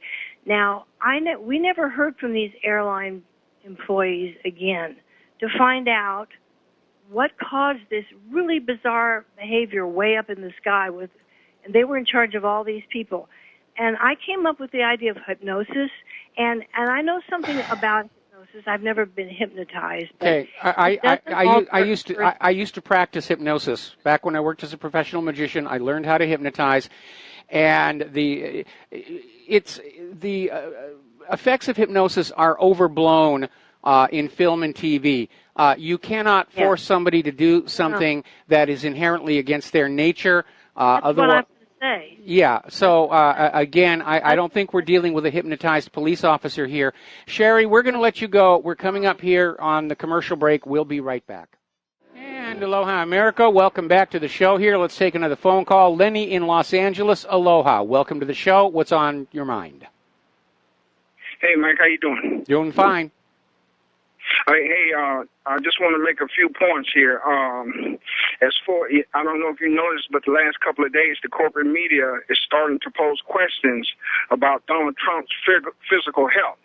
And is he physically fit to continue running the country, looking at the diet of McDonald's and Kentucky Fried Chicken and everything else that he supposedly eats? But I've seen this in more than one source. So they're already setting the stage for a possible soft assassination attempt. Okay. Two, the second thing I want to talk about is Turkey's big FU to the U.S. for revealing the special forces over in Turkey. Well, what I see here is this is a result of a lot of karmic buildup for the violent coup attempt that the U.S. tried against Erdogan back last year. I don't know if one would be inclined to agree, but that's just the way I see it. Now, as far as Trump's appointments, as Sessions and all the others he's tried to appoint, he's finding that in these appointments there really are no men. He and Putin are about the only two men among so-called men left. And when it comes to statesmen, what you have are men with physical appearance but no physical attributes to get anything done. Now, the fourth thing I want to say, and I think one of the most important things, is the guy who called in a couple of calls ago about William Crystal. I don't know if he know, I don't know if you knew this, but William Crystal is the great-grandson of Leo Trotsky of the Bolshevik Revolution in Russia. I did not know that. What does that tell you? Yeah, I was unaware of that. Okay, that's about all I have to say. Thank you. All right, well, you're welcome. Getting on back, yeah, I've been seeing all these stories all of a sudden, and this is more of the same thing where Donald Trump is mentally unstable. We've got to get him out under the 25th Amendment. Now they're trying to say, oh, well, he's too old for the job, like Hillary wouldn't have been, and he can't keep it up, and they're still trying to figure out some way to destroy the Trump brand in the minds of the American people, and it's failing miserably. His numbers are going up. The corporate media's numbers are going down. And again, they're trying to destroy the brand. They're trying to make it so that people don't feel sympathy and support for Trump ahead of some more dramatic means to get him out of the Oval Office. And I fear greatly that if they're not able to impeach him, get him out under the 25th Amendment, or force him to resign, yes, they will try and kill him. It does seem to be headed that way indeed. Okay, we're coming up on the top of the hour. I've got callers waiting on the line. I'm going to wait until after we go into hour number 3 here. Meanwhile, over in Baltimore, a little bit of an embarrassment. A police officer tried to plant drugs on the house of a suspect, walked down the alley, put the drugs down, walked back, turned on his body camera, then went on back, pretended to search, found the drugs, and they went to do the arrest. Didn't realize that when you turn on the body cam, it automatically saves what happened for 30 seconds before you turned the switch on, and so the video captured him planting the evidence. So, again, bad cop, no donut. We got to take a break for station identification. Back with more phone calls after these few words. And aloha, America. Welcome back to the show. We're going to go right back to the phones here. It's hour number 3. The phone lines are open, 800-313-9443. Rick in Arizona, aloha. Welcome to the show. What's on your mind? Yeah, Mike, I'm just talking about that cop, saying that he might have been under the influence of prescription drugs.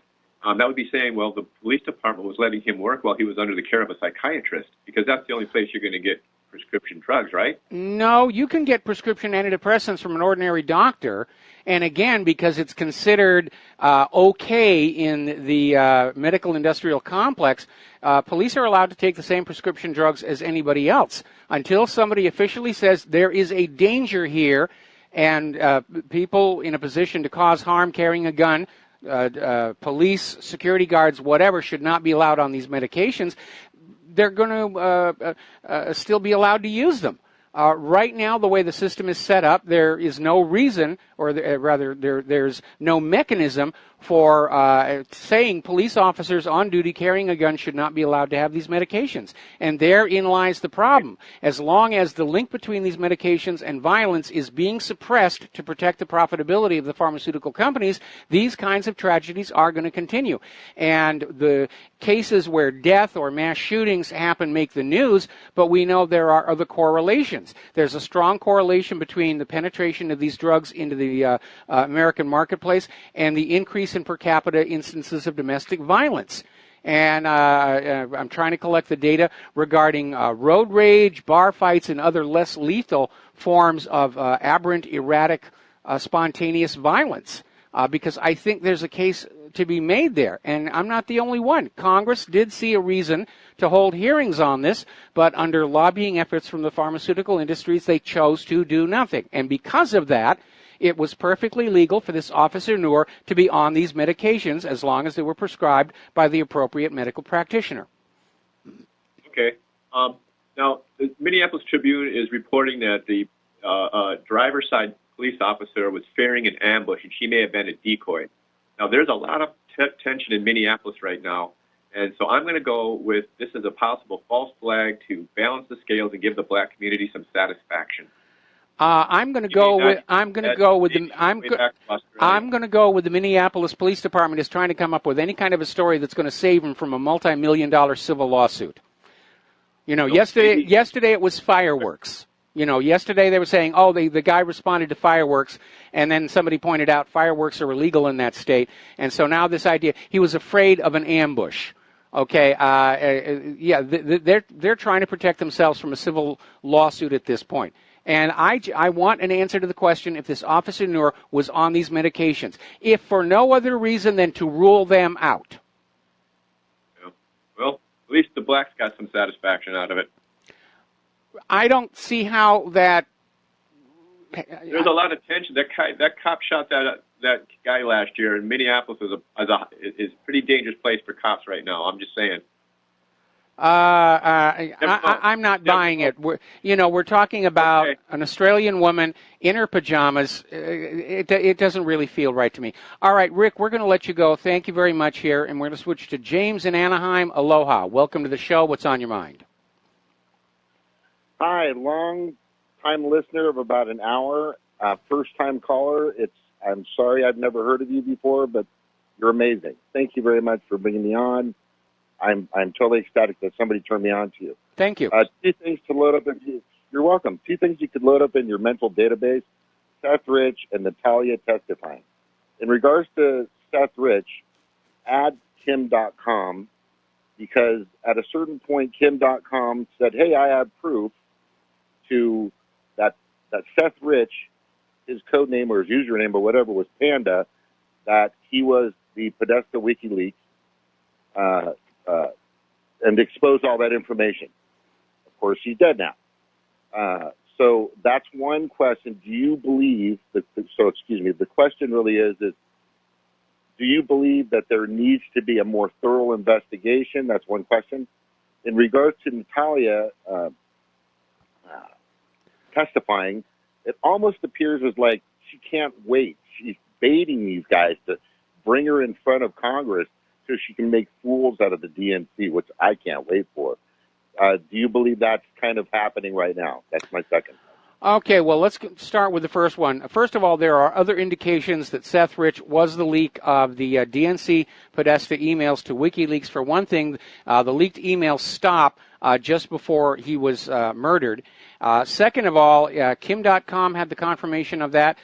Some of Seth Rich's own family came on out and said that he had told them he was the leak. Of course, they're now all being hushed up around there as well. But somebody did a forensic analysis of the meta tags on the files that were leaked and discovered that they'd been copied far too quickly to have been copied over the internet by Russia or anybody else. They had to be copied by somebody who had access to the actual physical server.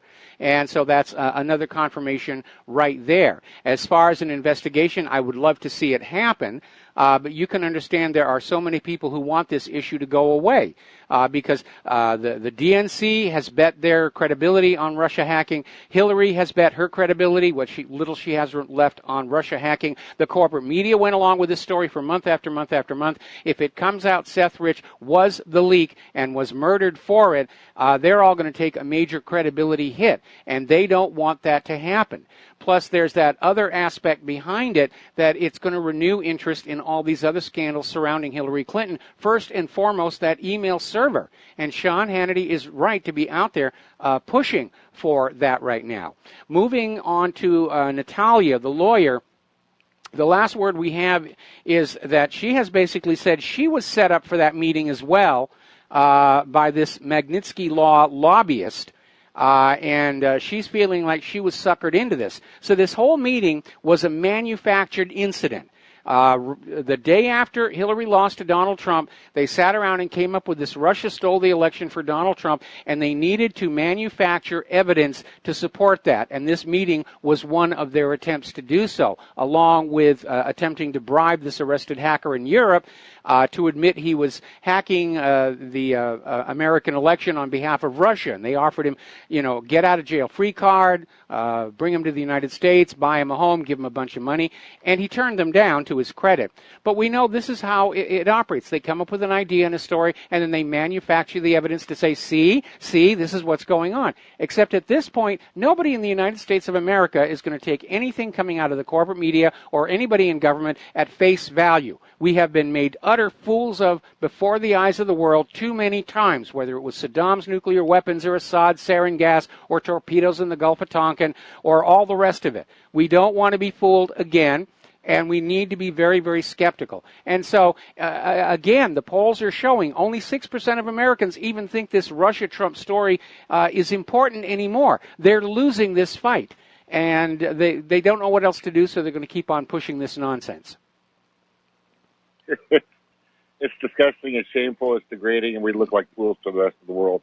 And, hey, thank you so much for letting me ask those questions, and I'll be listening to you more often. Well, Take care. thank you very much. We're going to let you go here and close the phone lines. We're going to do a shout-out to our on-air affiliates rejoining our network.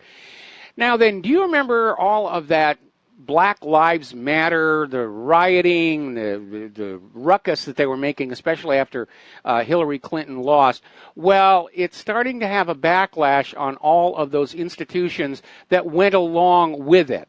And over at the University of Missouri, the backlash from Black Lives Matter has been a major drop of new enrollment. Young people do not want to go to a university to be caught up in political infighting. They want a degree that will get them a job. They're starting to understand that they're not likely to get that. And so apparently between 2015 and 2016, enrollment at the University of Missouri dropped 23%. And for the coming fall term, it's dropped another 16%. It's estimated this is going to cost the University of Missouri $14.5 million, and the university is already starting to lay people off in response to that. Now, political correctness has just gone way over the shark. And I apologize if I'm using the wrong gender pronoun for the shark, but that's just the way it is. Apparently, the International Olympic Committee is abandoning gender testing and will allow men who think they are women or who've gone through the surgery to compete against real biological DNA women in all events. Now, the reality is that having the surgery and taking hormones to grow breasts does not turn you into a woman. Genetically and biologically, you are still a man with the inherent strength advantage over women. We were hearing just a couple of months ago about this man who thought he was a woman, allowed to compete in women's wrestling, and to nobody's surprise, swept the championships. And this is a case where this idea of gender fluidity is just getting to the point of ridiculousness. The Olympics are supposed to celebrate the best in athletic competition. And it's become another political battleground. And I can imagine right now there are a lot of young women who are training for the Olympics who are just realizing, I should just quit. It doesn't matter how hard I work or how much I train. If there's some guy who thinks he's a woman who's allowed to compete against me, I'm going to lose. It's ridiculous. It is utterly ridiculous. Now, apparently the United States is not the only place that is having an issue with election fraud. Apparently, over in Great Britain, the Electoral Commission is warning of a troubling rise in voter fraud and suggestions that Labour could have been boosted by students voting for them twice in the recent general election. Apparently, students are legally allowed to register at both their university address and their home address. They're only supposed to vote in one location, but nobody is checking for it. And apparently somebody did a survey, and some of the students did admit that, yes, they voted twice in both locations. Apparently, violence over in Baltimore has reached a point where this 44-year-old mother has come up with a symbolic gesture. Erica Bridgeford has basically come on out calling for a single murder-free weekend, trying to impose a 72-hour truce just once to establish that it can be done. So why are all our cities engulfed in gun violence at a time when supposedly guns are being controlled? Look at Chicago, the model of gun control in America and the murder capital of the entire country. Well, interestingly enough, an ex-Chicago gang member has come on out, did a video statement saying what's going on is in the gang-controlled areas, somebody is literally dumping crates of guns in the alleys, not just semi-automatic, fully automatic Class 3 firearms. And he's alleging that it is the U.S. government trying to kick off urban warfare to justify the declaration of a national emergency and gun confiscation. And if you look at what the U.S. government was doing with Fast and Furious, the U.S. government was gun running to ISIS and Al-Qaeda in Syria. It's not beyond the realm of possibility that that's what's going on here. Okay, let's get into science and health here. Apparently, State Representative Craig Hall of Utah is basically out there pushing for a law that will allow children to use sunscreen at school without a doctor's note. Up until now, students going to a school, if they have some kind of lotion or whatever, they have to have a doctor's note. And this state representative says, no, we shouldn't have that. Students should be allowed to use sunscreen at school without a doctor's note.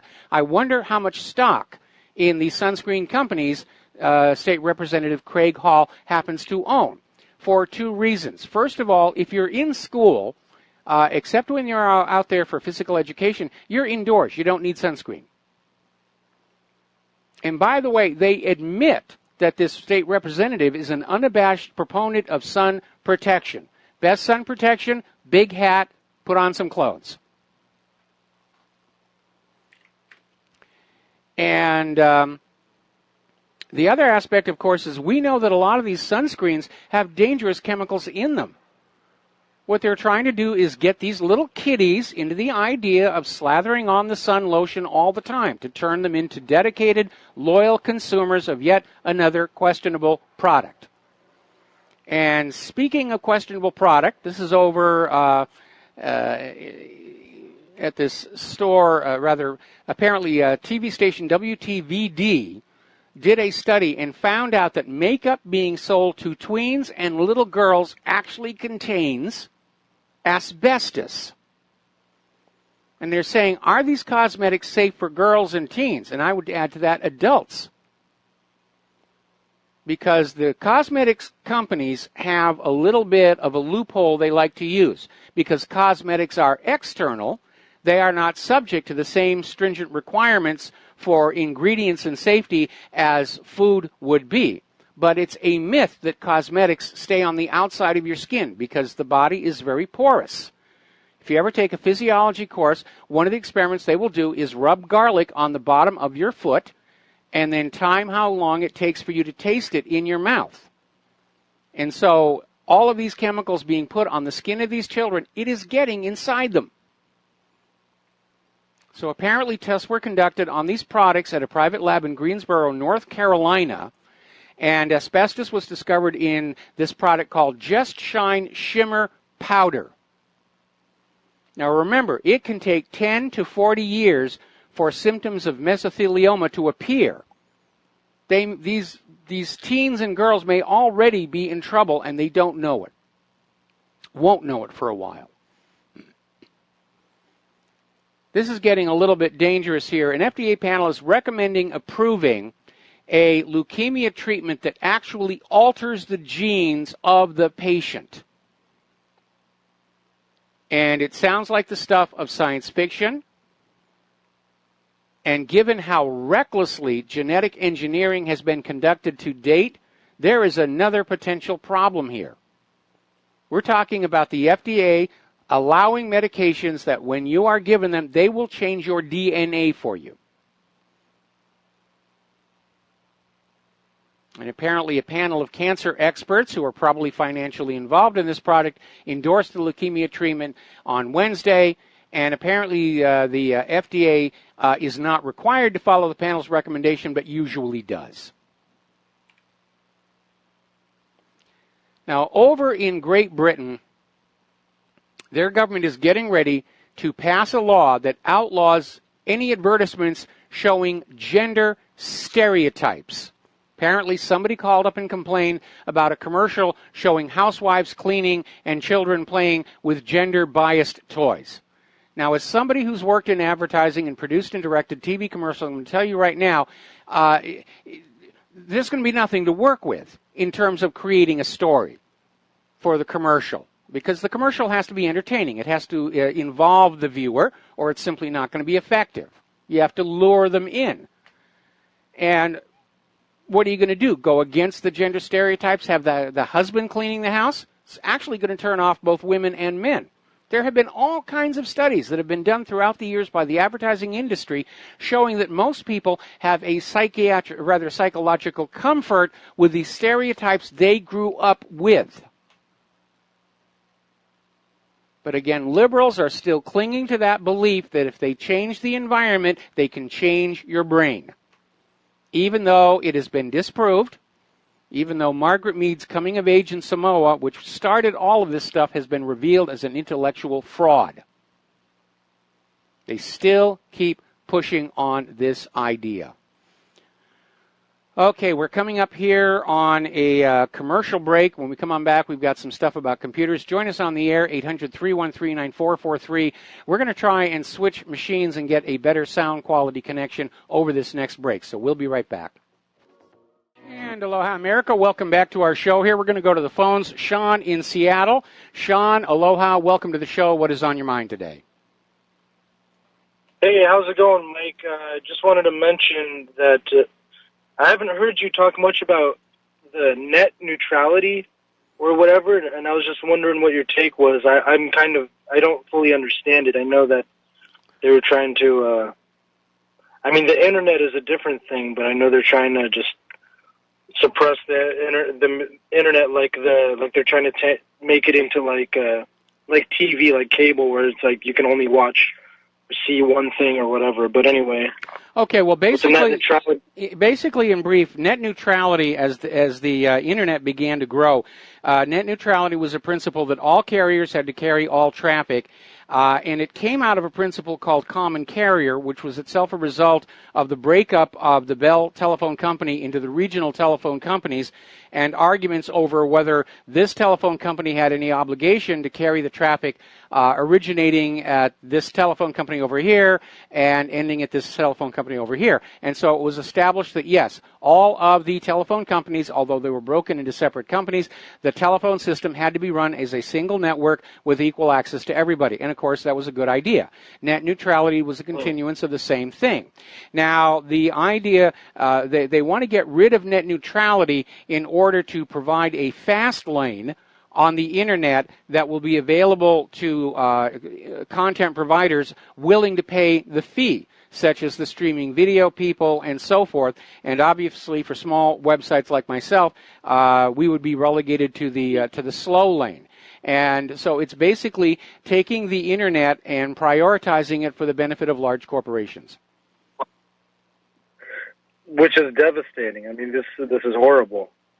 Well, it may be the reason why I'm not getting the broadband speed that I'm paying for out here under Spectrum.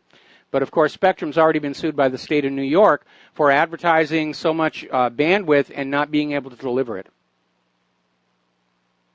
Right. So what's Donald Trump's take on it, or side on this? Because I heard he agrees with he's trying to get rid of net neutrality. Okay, he's not trying to get rid of it. He originally was on board saying net neutrality should remain.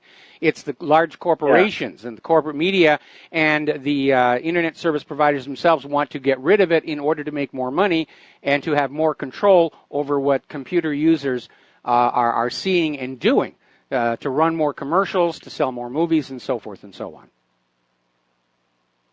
Okay, so that's just going to be on the back burner until they figure it all out, or when's the final say on all that? Well, the final say is the FCC has basically ruled net neutrality no longer exists, and we're already starting to see a very obvious disparity in the quality and bandwidth of service between these large content providers and the smaller operators. Wow, so I know people have asked you this before, but it's like, what, you know, it's like things don't look like they're doing so good right now. I mean, it's like I try to tell all my friends what's going on, and that people need to be, vigilant and know they need to pay attention on what's going on and everything. And I mean, it doesn't look like Donnie Boy is winning too many battles here. No, he is definitely corralled and controlled. We know his own people are lying to him. We know for a fact that the CIA lied to Donald Trump and told him it was beyond a doubt Assad had gassed those people at Idlib, and Donald Trump went and launched that disastrous cruise missile attack. And Donald Trump is hardly the first president who was being lied to by the CIA in order to manipulate him. They were doing it to John F. Kennedy. And they lied to Kennedy about the Bay of Pigs. They lied to Kennedy about Vietnam.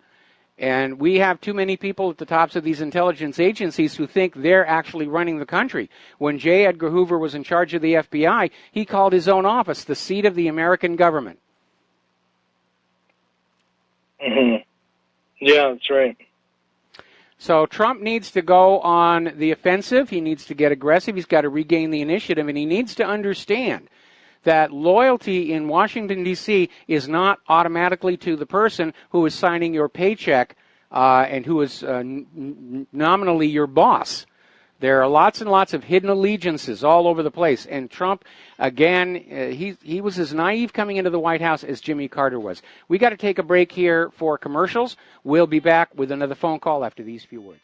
Aloha, America. Welcome back to the show. We're going to go back to the telephones here. Tony in Puerto Rico. Aloha, Tony. Welcome to the show. What's on your mind today? Yeah, aloha, Mike. Listen, Mike, I have a two-part question. You just answer it the best way you can. Okay. My first question is this. What did Adolf Hitler gain besides power going after the Jews and other minorities? My other question is this. If Joe Kennedy Sr. wasn't such an appeaser, would he have been President of the United States? Well, in answer to your first question, the Nazi Party made use of an old propaganda mechanism, which is to have a scapegoat group within your society on whom you blame all the problems. In our society right now, it's the Muslims. And it's just a way of a government ducking the blame for their own mistakes, stupidity, and bad behavior. And Hitler targeted the Jews because at that time there was a lot of hostility in general toward the Jews who were seen as having profited unfairly from Germany's woes during World War I and the aftermath under the private central bank. So it was easy to make and demonize them as a scapegoat device. So that's what Hitler got. Was somebody to blame for all the problems while he took credit for all the good things for himself. As far as Joe Kennedy, no, I don't think he could have run for president because of the connections between him and organized crime. Would have been dragged on out by anybody that he ran against. So Joe Kennedy, basically his political ambitions were by proxy through his sons, John F. Kennedy, Robert F. Kennedy, and Ted Kennedy, who were not connected with any of the rum-running activity and therefore were politically clean. The only thing John F. Kennedy had going against him was he was a womanizer. He'd already gotten a reputation around Washington, D.C. for getting girls in trouble. And interestingly enough, Joseph Kennedy got him into the Navy and arranged for him to be sent to the South Pacific as a device to get John F. Kennedy out of Washington, D.C. before there were any more sex scandals. And supposedly John F. Kennedy was sent to a safe area. But ironically, he was put in charge of PT-109. They had that run-in with the Japanese destroyer, and John F. Kennedy became a hero by saving his crew. So he came back from the South Pacific, ideally positioned for a run for the government, for Congress first and then for the White House. Okay, thank you, Mike. All right, thanks an awful lot. We're going to let you go. And moving on down here, there is a new ransomware floating around, discovered by InfoSecurity. And the good news for us ordinary home computer users is this ransomware is not interested in us. Whoever designed this one, it is specifically targeted on large enterprise entities, schools, hospitals, factories, companies, because it's demanding a huge ransom for the unlock key more than any one individual user could use. So less of an annoyance for us, but again, huge losses to our economy at a time when we cannot afford it. Where is the NSA, the FBI, and the CIA in the face of this very clear and present danger to the American economy and our IT infrastructure, which we're told the NSA is supposed to be protecting?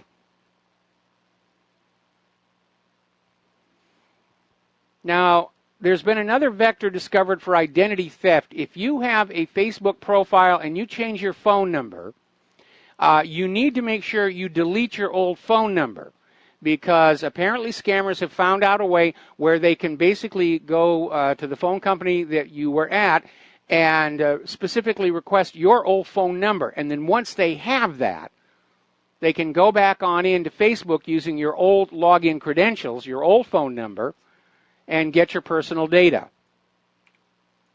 So your online data should be austere. It's just common sense anyway. People are far too trusting. They think it's a computer, it's great, it's high-tech, and they put all kinds of stuff on there that they shouldn't. And it makes them vulnerable, especially when we have a government that could care less if you're being robbed, plundered, looted by the cyber criminals. They don't care. They absolutely don't care. Maybe the cyber criminals have their own lobbying group up there in Washington, D.C. Yes, we're going to give you a campaign donation, but yeah, just don't pass any laws regarding cybercrime. Who knows what's going on up there? Now, Elon Musk, who's the CEO of Tesla and SpaceX, is out there on his soapbox saying that artificial intelligence must be regulated, saying we need to do it now because by the time we are reactive in AI regulation, it is going to be too late. Now, he raises a valid concern, and if you are a science fiction aficionado, there's a book called Neuromancer by William Gibson, where they talk about these artificially intelligent machines that are under strict lock and key, and there's even a special global police force that polices them to keep them from trying to break free of their controls and become independent. And ultimately, at the end of the book, well, I'm not going to spoil the surprise for you. So it is an issue. Is it really a danger now? Well, if you've seen some of the videos I've produced, computers are already a danger to human activity without being artificially intelligent. Most of our financial system is now under the control of very powerful computers who've been programmed for only one priority: make more money for the owners. And that is the only thing shaping their decisions. But a panel of experts over at the recent 2017 Wharton Global Forum in Hong Kong has come to the conclusion that the hype about artificial intelligence has outrun the reality. That so-called AIs, they're getting more clever at simulating artificial intelligence. They're a long ways away from being self-aware. And so they're saying that it'll be there someday. It's not quite here just yet. I remember when I got my iPhone 5 and I was playing games with Siri. And you could tell it was all canned responses. And it's very clever and it's very convincing. But I don't think Siri is really artificially intelligent. The FBI has now sounded yet another warning regarding internet-connected toys. And these are toys that have cloud-backed features like speech recognition or online content hosting. And the FBI is warning that these toys place the privacy and safety of children at risk because of the large amount of personal information they may be unwittingly disclosing to be intercepted by hackers. Little kids don't understand discretion. And they may be just saying things in their conversation with this device that would be better kept private. And of course, for this apparent epidemic of child sexual exploitation, predation, if you will. These toys are a gateway into the children's private lives to find out how, where, and when they might be vulnerable.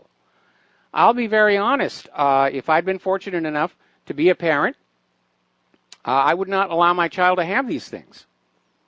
I would certainly want my child to learn how to use a computer, but just like teaching them how to use a firearm, understand this thing can be dangerous. It's not a toy, it is a tool. And there are bad people out there. Now here's a fun story. I love this one. Apparently over at the Georgetown Waterfront Shopping and Office Complex, this is in Washington Harbor in Washington, D.C., they had a robot security guard, the Nightscope K5, that was patrolling the mall. Looks kind of like R2-D2 and maybe a Dalek for all you Doctor Who fans. And it was supposed to be this crime-fighting robot that could rove the streets and monitor for suspicious activity, and it's been used in a lot of places across the United States. But apparently the pressure was too much for the robot at the shopping mall, which rolled into a fountain and drowned itself. So this robot security guard committed suicide, and all I can wonder is, what did this robot know about Hillary Clinton? This is a good story. I agree with Donald Trump on this one. There is a robotics competition going on, international robotics competition taking place here in the United States of America, and because of the travel ban, this girls' Afghan robotic team were banned from entering the country, and Donald Trump made the appropriate phone calls to get them access. So these Afghan girls are coming on over. They're going to take part in this robot competition. And I think these robotics competitions are really, really cool. And it's nice to see kids getting involved with that sort of thing again, because I'm a big science buff, and I used to play a lot with robots. And actually, my nephew went through a phase where he was part of his high school robotics club. So I crated up all of my robots and I sent them to him. He's into other things now. Another warning coming on out, this from CBS News. Tech may replace half of all low-skilled jobs in the United States. This is based on Ball State University. And basically saying the more robots that come on in, the fewer jobs there will be for human beings. And that means ordinary workers are going to have even less money to take into those shopping malls. And we're starting to see these robots come on out that can do basic skills like bricklaying. But we have to have jobs. There has to be some mechanism by which the wealth that has accumulated at the very top of our economy, and the wealth differential in this country is at record levels, it has to be recycled down to the bottom so that working people and middle class can trade their labor and their skills for decent wages and salaries in order to care for themselves and have enough left over to pump back into the economy at the shopping malls, at the car dealerships, at the appliance store, at the real estate office. And I am seeing all these CEOs who are saying, oh, we can't raise the minimum wage, it's going to cost me money, not understanding that collectively their employees are also collectively their customers. There is a clear correlation between the suppression of high wages and salaries in this country and the retail Mageddon we're seeing in front of us.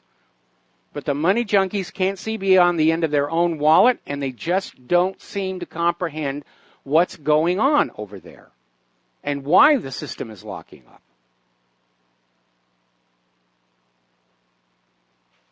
We're heading toward a society where we're going to have factories and shopping malls filled with robots with absolutely nothing to do, because there won't be any human beings coming in those doors to buy those products. That's where we're headed right now. I think maybe there is some regulation that would be justified, saying that if there is a job a human cannot do, that is the appropriate place for a robot. But if there is a job a human can do, then we shouldn't have a robot there. We have to make sure people are able to work. We can't just put them on welfare. Nobody will pay for it. And we don't want to disincentivize the desire to work and produce quality products. I mean, if you look at the disaster that communism turned into, because there was no incentive to excellence in that society, we don't want to go down that road. Now, apparently, Segway's latest two-wheel transporter toy, the hoverboard, has turned out to be disturbingly easy to hack. And researchers at IOActive basically looked at the Segway Mini Pro, and they found the wireless link between the machine and its mobile app, apparently you drive it with your smartphone, was insecure, allowing anyone in radio range to basically go on in and commandeer the rides. In other words, it could basically face plant you. Isn't this fun? Boom. It amazes me knowing how widespread cyber mischief is, that they're not taking the time to make these systems just a little bit more secure. And it wouldn't take that much to do. But it would cost money. Remember that disturbing number that came on out? Most countries, the ratio of CEO pay to worker pay is anywhere between 10, maybe 15. Here in the United States of America, it's 450 to 1. CEOs, on average, are making 450 times as much money as their workers. That's why they're opposed to a minimum wage. They don't want to give up all the goodies. They think it's all supposed to flow to them. And it's a nice fantasy, but in the long run, it cannot work. All right, we're going to grab a phone call here. Tim in Hot Springs, Arkansas. Aloha. Welcome to the show. What's on your mind? Hey, Mike, it's Tim. I called you several months ago about the Gold Trail, and I just wanted to apologize for using you, but it was a really good deal. It cost them a few $1 million to move that stuff, and I know it's hard for you to believe that, but go back to the Revolutionary War and who that the British actually surrendered to, and they surrendered to the French. Yes. And that gave them billet power, and that's how I was able to trace all of that, was because the French army still moves around America easily, and it was actually easier to trace than I thought it would be. But you've got a lot of smart people listening to you, and you know they can come up with a lot of this stuff themselves, and they can do a whole lot better than I can. But yes, it worked out really good. They had to move everything out of their tunnels over there, and I really enjoyed being able to do that with you. But I did want to call and apologize for using you. Now, the best thing is we're down to 4 of 10 now in the CIA, which is really good.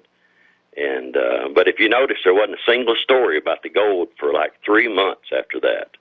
And that was a blessing for me to be able to do that. All right, well, congratulations on your victory there, and I'm still not entirely certain I recall what this issue was all about, but we're going to let you go here. We're almost to the end of the show here, and I got to cover some news. Thank you very much, Tim, here. Apparently, there's a new Linux malware that exploits the Samba Cry flaw, and it is targeting Internet of Things devices, particularly network-attached storage appliances. This is discovered by researchers at Trend Micro. And again, look at what a huge problem this is, and our government seems oblivious to it. There's only one of two possible explanations. All of these 3-letter agencies, NSA, FBI, CIA, are totally incompetent, or they are the ones behind the cybercrime wave. It is just another way of plundering the American people like civil forfeiture. Now, over the last couple of days, been a lot of earthquakes over at the western end of the Aleutians. The planet is kind of rocking and rolling. Big quake down in Peru. We're getting a swarm down in Hawaii. Looks like the Earth is just kind of getting restless here a little bit. All right, we're going to take a break for commercials. We'll be right back. And in point of fact, don't join me on the air because this is the last segment of the program, and I don't take calls in that last segment. We need to move that bump to another location in the program here. Now, as you know, next month on the 21st, there is going to be a magnificent solar eclipse all across the United States of America. The path of totality stretches from the west coast to the east coast, and I imagine everybody's getting excited about this. I've never seen a total solar eclipse in my lifetime. It's on my bucket list. And if I were on the mainland, I would be making plans to try and drive on up there. And I imagine that's going to be true for a lot of people. And it has led to Oregon officials telling the citizens that are living along the path of totality to basically stockpile food and be prepared to basically stay at home because the roads are going to be jammed. And everybody there's going to be horrible traffic jams, and people are just going to have to be taking care of themselves while the amateur astronomers come on in, watch the eclipse, and head on back. And that does make a lot of sense, and obviously it applies to everybody living along the path of totality. So if you're along that part of the United States, go and look at the predicted path of totality, and if you're living in that path of totality, common sense. Have some extra food, extra beverages, water, batteries, TV, whatever. you're going to be basically camping out, isolated in your own home, and the roads are going to be jammed because this is one of nature's most magnificent spectacles. And photography does not do it justice. And again, I encourage you to go see it. And if you're on that path of totality, I encourage you to just understand there's going to be a monstrous traffic jam all along that path of totality. And I imagine the oil companies are going to be very happy. People are going to be buying a lot of extra gas. I'm sure they'll be coming in from 2-3 states away in many cases, because it's a once-in-a-lifetime opportunity to see that. Now, apparently there's a new Monsanto product out there, and the EPA has just approved it for Monsanto. And the new product is they're not going to be spraying our crops with glyphosate anymore. They're genetically engineering the plants to produce their own glyphosate internally through a process called RNA interference. Now, first of all, we know that glyphosate is a probable human carcinogen. Second of all, RNA is a much less stable molecule than DNA. It can mutate very rapidly generation to generation. Ebola is based on an RNA strand, and it can change as much as 10% of its structure in a single generation. So tinkering with RNA could get out of control very, very quickly. And again, the degree of recklessness and lack of respect for the dangers here is frightening. Apparently, Canadian researchers spending only $100,000 were able to reconstitute an extinct smallpox virus using several mail-order samples of genetic material. And I have to wonder why. I guess maybe smallpox vaccine sales are slowing down or something. All right, there's the music. Time for me to get on out of here. Please stay tuned for John Stadtmiller's program. Take what you learn here, share it with everybody that you know. We have to keep pushing back against this wall of propaganda that is coming down on us even now. We'll be back tomorrow. Aloha, America.